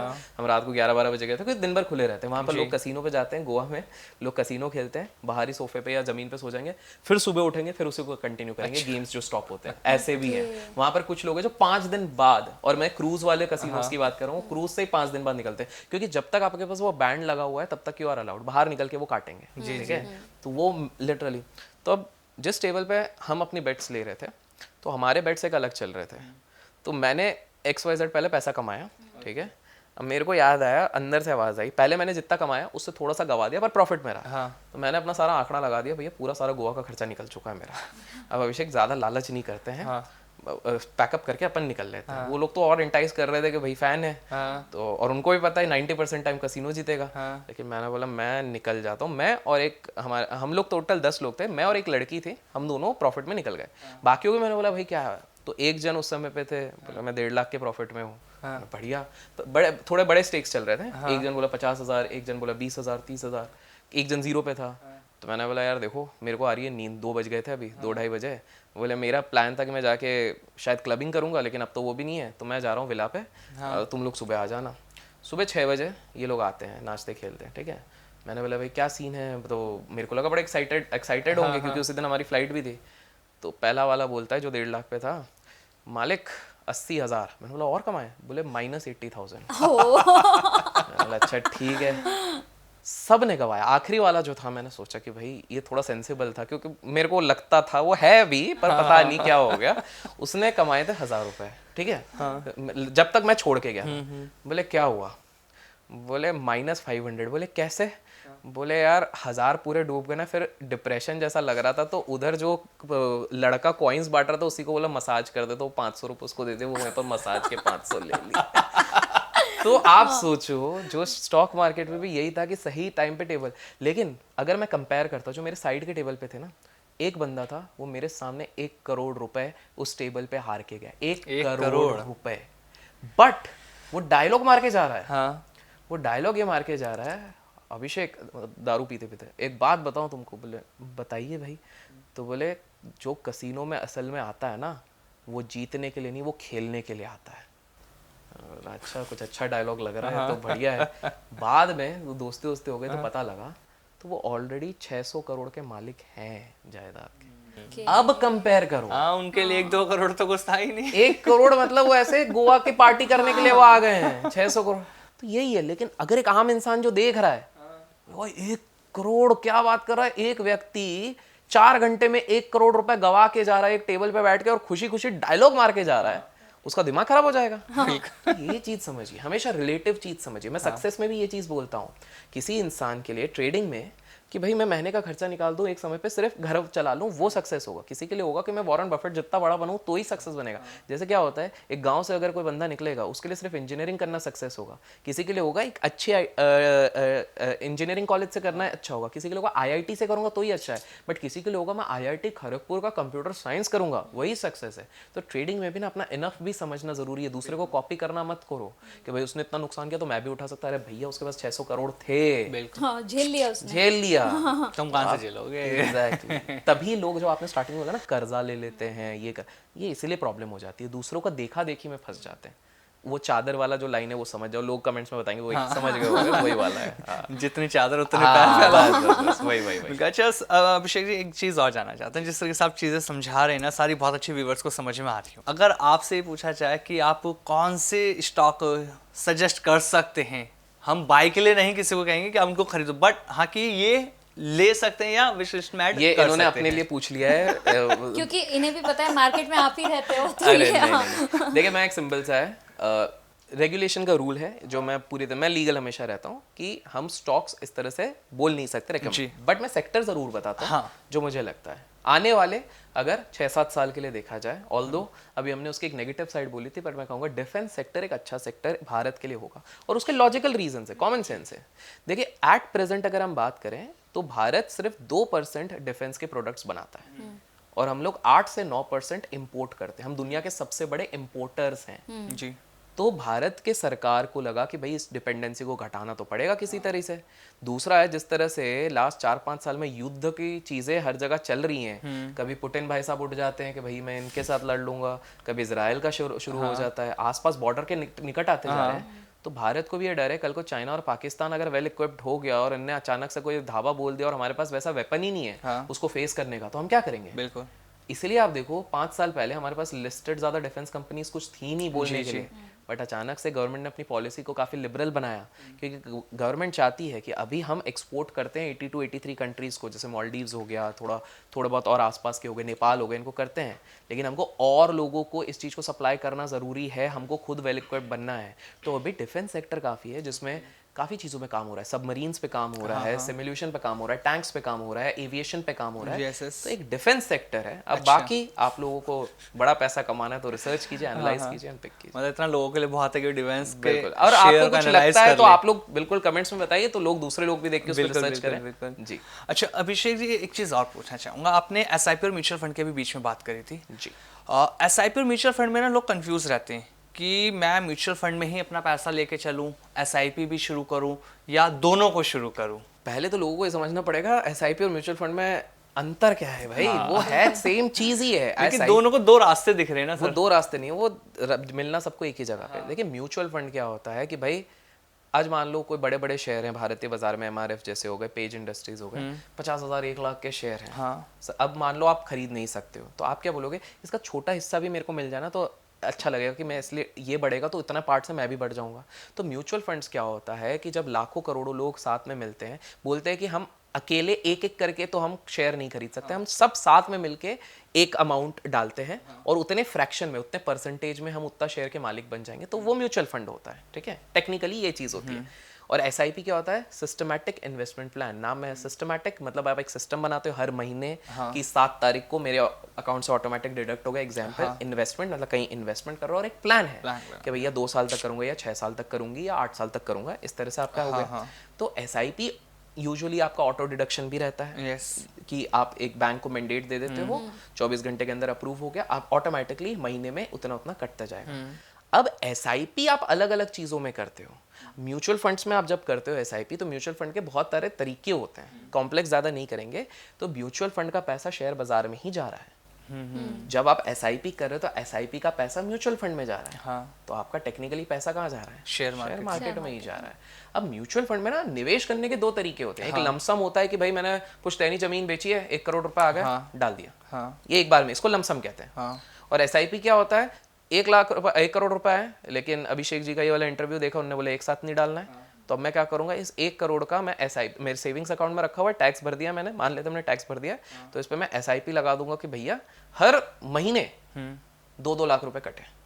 हर महीने 2-2 लाख कटेंगे, मतलब करीब हमारे 50 महीने तक का हमने एसआईपी कर दिया है ना, मतलब आराम से कुछ साल का ही अपन ने कर लिया, ऑलमोस्ट 4.5 साल का कर लिया। ये हो गया एसआईपी। तो एसआईपी और म्यूचुअल फंड दोनों राह अलग हैं, रास्ता सेम जगह पे ही मिलता है। और सर फिक्स्ड डिपॉजिट की अगर मैं बात करूं, कहते हैं ना, शुरू से आप भी सुनते आ रहे होंगे कि भैया 10 लाख रुपए बच्चे के लिए फिक्स्ड डिपॉजिट करके रख दे, 10 साल बाद उसे निकाल लेंगे। जी, तो उसमें पैसा डालना सही है? बिल्कुल, मतलब मैं कहूंगा कि पूरा पैसा मत डालिए। स्टार्टिंग का थीम अपना वही सेम है कि पूरा पैसा किसी भी एक चीज में मत डालिए, लेकिन फिक्स्ड डिपॉजिट में डालना कोई बुरा नहीं है। इन्फ्लुएंसर्स ने इसको बहुत बदनाम कर दिया है, पैसा डूब जाता है। पैसा कहाँ डूबेगा, पैसा तब डूबेगा जब आप ज्यादा रिटर्न की लालसा में कोऑपरेटिव हाउसेस या छोटी बैंक्स जो आपको बोलेंगे हम 10% देंगे, तब तो आप रिस्क ले रहे हो। फिक्स डिपॉजिट अच्छी बैंक्स जो बहुत सालों से चल रही हैं, जैसे दुनिया हमारे देश की सबसे बड़ी टॉप 3-4 बैंक्स में अगर डालोगे तो पैसा डूबता नहीं है फिक्स डिपॉजिट में, रिटर्न कम होता है। अब आप फिक्स डिपॉजिट के रिटर्न स्टॉक मार्केट से कंपेयर कर रही हो तो ऐसा होगा कि एप्पल को आप ऑरेंज के साथ कंपेयर कर रहे हो कि एप्पल खट्टा क्यों नहीं लग रहा। सिंपल सी बात है ना भैया, एप्पल की फितरत अलग है। फिक्स डिपॉजिट कभी भी एक टूल नहीं था आपको बहुत ज्यादा पैसा बनाने के लिए, वो कैपिटल प्रिजर्वेशन का टूल था, वो पैसे बचाने के लिए था। क्योंकि आज अगर आपके पास 100 रुपए, 100 के 100 रुपए अगर आपने शेयर बाजार में लगा दिए, कल मार्केट क्रैश हुआ 50% आ गया, तो आप नया पैसा कहाँ से लगाओगे, बस कोई जगह नहीं है। लेकिन अगर 100 रुपए थे आपके पास, उसमें 70 मार्केट में लगाए, 30 फिक्स डिपॉजिट पे लगाए, आज जब मार्केट 50 गिरा है तो आपके पास मौका है उस 30 को फटाफट निकाल लो और लगाने के लिए। तो फिक्स डिपॉजिट इसके लिए रहता है। एक और सवाल है, जैसे अगर हम बात करें कि सभी लोग हर चीज़ पर बड़ा ध्यान देते हैं कि उनको क्या खरीदना है, कहाँ पैसा लगाना है। बहुत आपने कहा कि हर आदमी को रिसर्च करना चाहिए, लर्न करना चाहिए फिर लगाना चाहिए। जैसे अडानी और अंबानी की अगर कंपनीज में लोगों को लगाना हो, इन्वेस्टर्स को इन्वेस्ट करना हो, तो उन्हें किन फैक्टर्स का ध्यान रखना चाहिए? देखिए, चाहे अडानी हो, अंबानी हो, कोई भी कंपनी हो, सिंपल सा है, 2-3 चीज़ें देखिए। आप उन प्रमोटर्स की हिस्ट्री देखिए। प्रमोटर मतलब जो उस कंपनी को चलाते हैं। आप जाके थोड़ा, और आज एक बहुत बढ़िया संत हैं जिनसे हम सभी को शिक्षा मिलती है, उसको कहते हैं गूगल। हाँ। सो आप सबको दे देता है बिल्कुल तो मैं भी सोच रही थी किसका नाम लेंगे आप। नहीं, इतना विवाद नहीं करेंगे। So, थोड़ी भक्ति हो जाए। हाँ, क्योंकि ये थोड़े भक्ति वाले सब लोग हैं, तो बोले अरे किसी एक का साइड ना ले लिया जाए। नहीं, तो गूगल बाबा की बात कर रहे हैं, तो आप बिल्कुल उसमें जाइए। आपको किसी का भी 20-25 साल तक के भी इतिहास बड़े लोगों के मिल जाते हैं। तो आप जाके रिसर्च कीजिए, आप देखिए आपको क्या चीज़ सही लग रही, क्या गलत लग रही, कितने कोर्ट केसेस चले थे, किस तरह से उनका आपको कैरेक्टर तो पता चल ही जाता है किसी भी व्यक्ति का। कुछ गलत न्यूज़ होंगी, कुछ अच्छी न्यूज़ होंगी, कुछ फेक पीआर होंगी, कुछ उनके दुश्मनों ने डाली होगी। इस तरह की भी चीज़ें होती हैं जिस तरह आप ऊपर जाते हो। तो सारी चीज़ें देखिए, अपना तर्क वितर्क कीजिए। तो सबसे पहली चीज़ तो देखिए कि किसी भी कंपनी के प्रमोटर या मैनेजमेंट कैसा है, सबसे ज़्यादा है। मैनेजमेंट अगर बुरा है, कंपनी जितनी भी अच्छी हो, आज नहीं तो कल डूब जाएगी। ठीक है। दूसरी चीज़ आपको क्या देखनी है, क्या ये कंपनी छोटे समय में ही बहुत ज़्यादा भागी है या निरंतर भाव से सालों साल धीरे धीरे करके बढ़ रही है। याद रखिए, जल्दी का काम शैतान का होता है। जो बहुत जल्दी छोटे समय में भग गया, उसमें कुछ ना कुछ गड़बड़ है। ठीक है। तो आप इस तरह से देखिए कि जो धीरे धीरे करके ग्रो करिए। दूसरी चीज़ है। तीसरा देखिए, रिसर्च में वैसे फंडामेंटल एनालिसिस का एक बहुत बड़ा पार्ट होता है, जिसपे अगर आपके दर्शक चाहेंगे, हम कभी नेक्स्ट टाइम अगर करेंगे, लोगों ने अगर प्रेम दिखाया इस वीडियो पे, तो हम बिल्कुल करेंगे। उस समय पे हम फंडामेंटल एनालिसिस की ज़्यादा बात कर लेंगे, बट अभी बहुत ज़्यादा बड़ा हो जाएगा, तो एक थोड़ा फंडामेंटल एनालिसिस। एंड फाइनल एक फोर्थ चीज़ है, आपका नज़रिया कितना बड़ा है उस चीज़ को लेके। आज अगर कोई भी बड़ी भारतीय फैमिली से रिलेटेड स्टॉक मार्केट में इन्वेस्टमेंट आप देख के कर रहे हो ना, तो आपको बस ये नहीं देखना उसकी पुरानी लेगेसी क्या है। लोग यही सोच रहे हैं, यही ये थोड़ा सा एक्सपीरियंस के बाद आपको आएगा। लेट्स से आपने जिनके नाम लिए या किसी और भी बड़े उद्योगपति का अगर हमको करना है ना, आप ये मत देखो कि उनकी पुरानी लेगेसी कैसी थी। आप ये भी देखो कि एट द एंड उनकी उम्र हो रही है, आने वाली पीढ़ी संभालेगी, तो क्या आने वाली पीढ़ी उतनी कैपेबल है उस कंपनी को उस मुकाम पे कायम रखने के या उसको ऊपर ले जाने के। अगर आपके अंदर से आंसर आता है हाँ भाई इनके तो हमने काम देखे, तो बिल्कुल कीजिए। और अगर लगता है कि नहीं यार ये तो सिर्फ शादियां करते रहते, तो मत कीजिए। अच्छा, इंडिया की शेयर मार्केट को अडानी और अंबानी के प्रोजेक्ट आने वाले 10 सालों में किस तरह से इम्पैक्ट डाल सकते हैं? मतलब अडानी और अंबानी कि जो प्रोजेक्ट हैं, इंडियन मार्केट है जो हमारी शेयर हाँ मार्केट। देखिए, इसको सिंपल सा समझिए, दोनों उद्योगपति ऐसे हैं जिनकी हम बात करें, ए से जिनका नाम आपने बताया है दोनों का, अंबानी अडानी, तो वही हाँ, तो मैं ले नहीं रहा हूँ जी। तो दोनों के आप देखेंगे तो जो जीडीपी कहते हैं, भारत देश की जो अर्थव्यवस्था पे होते हैं, उनका बहुत बड़ा योगदान है उनकी इंडस्ट्रीज का। 5-10% का, तो 10% तक का ये दोनों कर रहे हैं। क्यों? क्योंकि इनकी जितनी भी इंडस्ट्रीज हैं अर्थव्यवस्था से रिलेटेड है। पेट्रोकेमिकल्स बोल दीजिए, एविएशन बोल दीजिए, एयरपोर्ट्स बोल दीजिए, कार्गोज बोल दीजिए, रेल इंफ्रास्ट्रक्चर बोल दीजिए, कोल बोल दीजिए, एनर्जी बोल दीजिए, ये सारी नींव है। किसी भी देश को अगर ग्रो करना है, ये नींव है।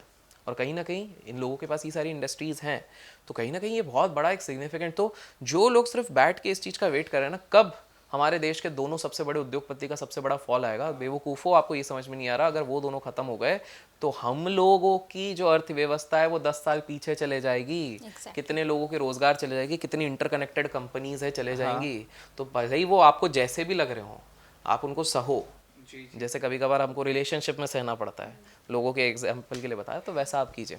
दूसरी चीज़ है, दोनों ग्रुप्स के प्रैक्टिसेस के बारे में तो मैं ज़्यादा टिप्पणी नहीं करूँगा, ऑलरेडी मेरे काफ़ी रील्स चलते ही हैं उसमें। बट मैं ये कहना चाहूँगा कि एट द एंड आपको ये देखना पड़ेगा कि एक्चुअल में उनके जब आप बैलेंस शीट्स देखते हैं, एक्चुअल में जब आप पढ़ते हो उनके बारे में, तो क्या सही में वो इस तरह के इनिशिएटिव ले रहे हैं कि उसके कारण उसकी ग्रोथ हो रही है, या किसी अन्य रीजंस के कारण उनकी ग्रोथ हो रही है। अगर आपको दिखता है कि हाँ ये इतने प्रोजेक्ट्स ले रहे हैं, इतनी जगह पर इनने लाइंस डाली, इतनी प्रॉपर्टी बन रही, इतनी रेंट दे रहे हैं, ये सब है, आप कन्विंस्ड हो, तो आप बिल्कुल उस चीज़ पे। तो अर्थव्यवस्था पे दोनों फैमिलीज का बहुत बड़ा योगदान है। तीसरा है टाटास का फैमिली। हाँ। ये 3 फैमिलीज का होता है। पहले बिरलास भी थे, लेकिन अनफॉर्चुनेटली लास्ट 15-20 साल में इतना सिग्निफिकेंट कंट्रीब्यूशन नहीं दिखा जितना इन 3 फैमिलीज का हमारे देश में दिखा है। तो ये 3 फैमिलीज जिसकी हम बात कर रहे हैं, ये लाख जो हमारे भारत को $3 ट्रिलियन से $9 ट्रिलियन जगह लेके जाएगी, तो वो ये 3 ही फैमिलीज हैं जो हमारे देश में ये चीज़ करेंगे। रिलायंस और अडानी, इनका अगर आप एनालिसिस करें स्टॉक मार्केट की परफॉर्मेंस को, तो आप जो हमारे व्यूअर्स हैं, आप उनको क्या टिप देना चाहेंगे इन दोनों से कि हाँ आप इस पे जा सकते हैं? देखिए, मैं टिप तो देता नहीं हूँ मैं तो उधर ही पहले सेफ हो गया हूँ। और दूसरी चीज ये है कि इसका आंसर पिछले सवाल पे ही छुपा हुआ है कि आप वो थोड़ा सारी सा मैं चीजें चाह रहा हूँ देखें। खुल के वो आंसर अगर आ जाए। खुल के बहुत ज्यादा विवाद हो जाएगा क्योंकि तो लोग मेरी आंखों में देखें और उनको क्या जवाब दिख रहा है खुद इंटरप्रेट कर ले। अच्छा देखिए, पॉडकास्ट के अंत की तरफ हैं अभिषेक जी। शुरुआत में मेरे को कुछ क्वेश्चन पूछने थे लेकिन मैंने नहीं पूछे, मैंने वो लास्ट के लिए संभाल के रखे। अच्छा, आज की डेट में बहुत सारे फाइनेंस एक्सपर्ट है ना, वो ये कहते हैं कि भैया हम तो अपने घर में रहते ही नहीं है, अभिषेक कहाँ रहते हैं, मैं ये जानना चाहूंगा पहले। अरे देखिए, अभिषेक अपने घर पे ही रहते हैं। रेंट हम वाला तो वो घर वाले या रहने अपने वाला वाला घर? रेंट वाला नहीं है, अच्छा। खुद का है। क्योंकि मेरे लिए घर इन्वेस्टमेंट नहीं होता है, वो वाला घर जिसमें हम रहते हैं। हाँ। एक इमोशनल वैल्यू अटैच रहती है। Okay. अगर हर चीज में इन्वेस्टमेंट के माप तोल से देखूं तो हम रिश्ते भी नहीं निभा पाएंगे। जी। सिंपल सी बात है, हर चीज रिटर्न ऑन इन्वेस्टमेंट पे नहीं देखी जाती है। इंसान इसलिए क्योंकि उसके अंदर इमोशंस हैं। बिल्कुल। तो मैं रिस्पेक्ट करता हूँ हर फाइनेंस इन्फ्लुएंसर की जो सिर्फ रेंट में रहो, ये Yes. रहो, वो रहो, बट जीवन में सिर्फ पैसा ही काफ़ी नहीं है। हाँ। आपको खुद की इमोशंस, सुख, पीस ऑफ माइंड भी चाहिए। कोविड में सबसे बड़ा प्रॉब्लम क्या था, 2020 में जितने लोग रेंट पे रह रहे थे, अचानक से लैंडलॉर्ड आके डर के हटा दे रहे थे लोगों को। अब रातों रात कोविड का समय, लॉकडाउन चल रहा है, कौन आपको घर देगा यार? आप, लेकिन आपका एटलीस्ट घर था। आपको पता है 6 महीने तक तो मैं खुद डरा हुआ था, बट मेरा खुद का घर था, खुद का मेरा टेरेस है, खुद का गार्डन है, तो मैं वहीं पे वॉक करता रहता था। मैं बाहर जाने से, मेरे सच बता रहा हूँ, मेरे को डर लगता था। 6 महीने में वही कर रहा था, मैं अपना काम करता था और ये करता था, क्योंकि भाई थोड़ा फिजिकल एक्टिविटी भी बिल्कुल, जरूरी है, बिल्कुल बैठे बैठे important तो वो नहीं कर सकते। हाँ। तो वो सुख मेरे को तब ही है क्योंकि मेरा खुद का गार्डन है, मेरा खुद का टेरेस है, सब कुछ है, ओपन स्पेस है, तो मैं कर पा रहा हूँ। अगर मैं रेंट पे रहता और मेरे को निकाल दिया होता, फिर मैं दूसरा रेंट ढूंढता, तो मैं कितने पैनिक मोड पे आ जाता। दूसरी चीज़ है, बस फाइनल एक चीज़ इस चीज़ में समझना है, रेंट पे रहना है या आपको घर खरीदना है, ये एक इंडिविजुअल ओपिनियन है, इंडिविजुअल डिसीजन है। अगर आपने डिसाइड कर लिया है कि मेरे को नोएडा में ही अगले 30 साल बिताने हैं, फिक्स हो गया है, हाँ। तो ले लो घर, बिल्कुल। अगर ले सकते हो। लेकिन आपको फिक्स ही नहीं है कि आज के टाइम पे करियर काफ़ी डायनेमिक होते हैं। आप 5 साल मीडिया में होते हो, 4 साल आप जर्नलिज्म में होते हो, 2 साल आप कॉमर्स में होते हो, 3 साल आप मुंबई में होते हो, 4 साल आप दिल्ली में होते हो। आपका जब तक फिक्स नहीं हो रहा है तब तक प्लीज घर मत खरीदे, तब तक आप रेंट पे रहिए। चलिए लास्ट में एक छोटा सा रैपिड फायर, इसे रैपिड फायर भी कह सकते हैं और इसे लोगों के लिए एक टिप भी मैं कह सकता हूँ। ठीक है, तो अभिषेक शुरू करते हैं, स्टॉक पिकिंग या इंडेक्स इन्वेस्टिंग? Index investing. सबसे पहले स्टॉक जो खरीदा था आपने? एक मोजर बेयर। मार्केट ओपन या मार्केट क्लोज, कौन सा एक्साइटिंग आपके लिए? Market close. ओके। एक ट्रेडिंग रूल जो कभी ब्रेक नहीं करते आप? अपने एक परसेंटेज है मेरा, वो चेंज होता रहता है, उस परसेंटेज के ज़्यादा लॉस नहीं करना। ओके। एक फाइनेंशियल टर्म जो ओवर यूज्ड है आपके लिए? ओवर यूज्ड है मेरे लिए, Yes. लेवरेज। ओके। इन्वेस्टिंग में पेशेंस जरूरी है या ओवररेटेड? पेशेंस जरूरी है। और अगर बुक की बात करें तो एक्सपीरियंस या book? Experience. Okay. Warren Buffett या राकेश झुनझुनवाला, कौन इंस्पायर करता है आपको? राकेश झुनझुनवाला। वो क्यों? क्योंकि उनकी स्टाइल थोड़ी है, वो भी रिस्क लेते हैं और अभिषेक जी भी रिस्क हम भी रिस्क लेते हैं, और वो खुल के जीते भी थे, वो एक डिफरेंस। शॉर्ट टर्म पेन या लॉन्ग टर्म गेन? अब राकेश जी को लिया है तो थोड़ा शॉर्ट टर्म पेन भी ले ही लेते हैं। एक prediction for next 5 years market के लिए? 5 इयर्स बोला है तो अगले 1-2 साल में तो पहले मार्केट थोड़ा नीचे जाएगा, बट 5 साल में मार्केट वापस अच्छे लेवल पे आ जाएगा, Great. ऊपर ही जाएगा। अपना ट्रेडिंग स्टाइल इन 1 वर्ड? बिंदास। If stock market were a movie, उसका टाइटल क्या होता? इफ स्टॉक मार्केट अगर मूवी हो तो उसका टाइटल क्या हो? जुआ नहीं हूँ। वाह। अरे वाह। ओके, लास्ट है, बहुत ज़्यादा शायद आपके लिए अभी तक पहली बार हो ये। अगर एक दिन के लिए आप आरबीआई गवर्नर बन जाएं तो क्या चेंज करेंगे स्टॉक मार्केट में? देखिए, आरबीआई गवर्नर के पास ऑल्दो वो पावर नहीं होती, लेकिन अगर मेरे को दी गई Yes. तो पहले लॉन्ग टर्म कैपिटल गेन है और शॉर्ट टर्म कैपिटल गेन हटा दो। Wow. उससे और पैसा आएगा, मेरा भी फायदा, सबका फायदा है। बिल्कुल, और ये पॉडकास्ट सबको फायदे में देगा क्योंकि जिस तरह से आपने अभिषेक जी बताया ना, सच में बहुत मजा आया आपके साथ। एंड थैंक्स फॉर कमिंग, इतना टाइम देने के लिए। लोग, हम और आप अभी तक सर्च करते थे अभिषेक कर पॉडकास्ट, अभिषेक कर टिप्स, आज खुद पॉडकास्ट लिया और जाना बहुत कुछ। मार्केट के बारे में। Thanks for coming sir, thank you so much. Thank you so much. Thank क्योंकि इस you. पॉडकास्ट में मुझे लगता है कि एक और चीज़ निकल कर सामने आई कि सिर्फ ट्रेडर नहीं है, सिर्फ एजुकेटर नहीं है। अभी जो आपने घर वाली बात की उससे ये समझ में आ गया कि अभिषेक कर इमोशनली भी किसी चीज़ से अटैच होते हैं। बिल्कुल बिल्कुल बिल्कुल एट द एंड इंसान है। अच्छा, जाते जाते फिर इमोशन से एक चीज मैं ऐड ऑन कर ही अरे, देता हूँ अपने अरे। व्यूअर्स के लिए। ये देखिए इनका मेरे को समझ में आ गया कि ये थोड़े सॉर्टेड है भाई। ट्रेडिंग आप थोड़ा बवाल पे जा रहे हो वैसे। कभी कर लीजिए ट्रेडिंग के बीच में अभिषेक जी को प्यार हुआ है? वाह, ये अच्छा लगा। जाते जाते व्यूअर्स के लिए कुछ छोड़ जाते। अगर व्यूअर्स ने लाइक अच्छा किया तो पार्ट 2 में बताऊंगा। ओह वाह, चलिए ये पॉडकास्ट पार्ट 2 हम जल्दी लेकर आएंगे। डिपेंड करेगा आप लोगों के प्यार के लिए, तो अभिषेक जी बताएंगे कि किससे प्यार हुआ था और कब हुआ था। अलग ही पॉडकास्ट होगा पार्ट 2। बिल्कुल। Thank you so much Abhishek ji, thank you. Thank you.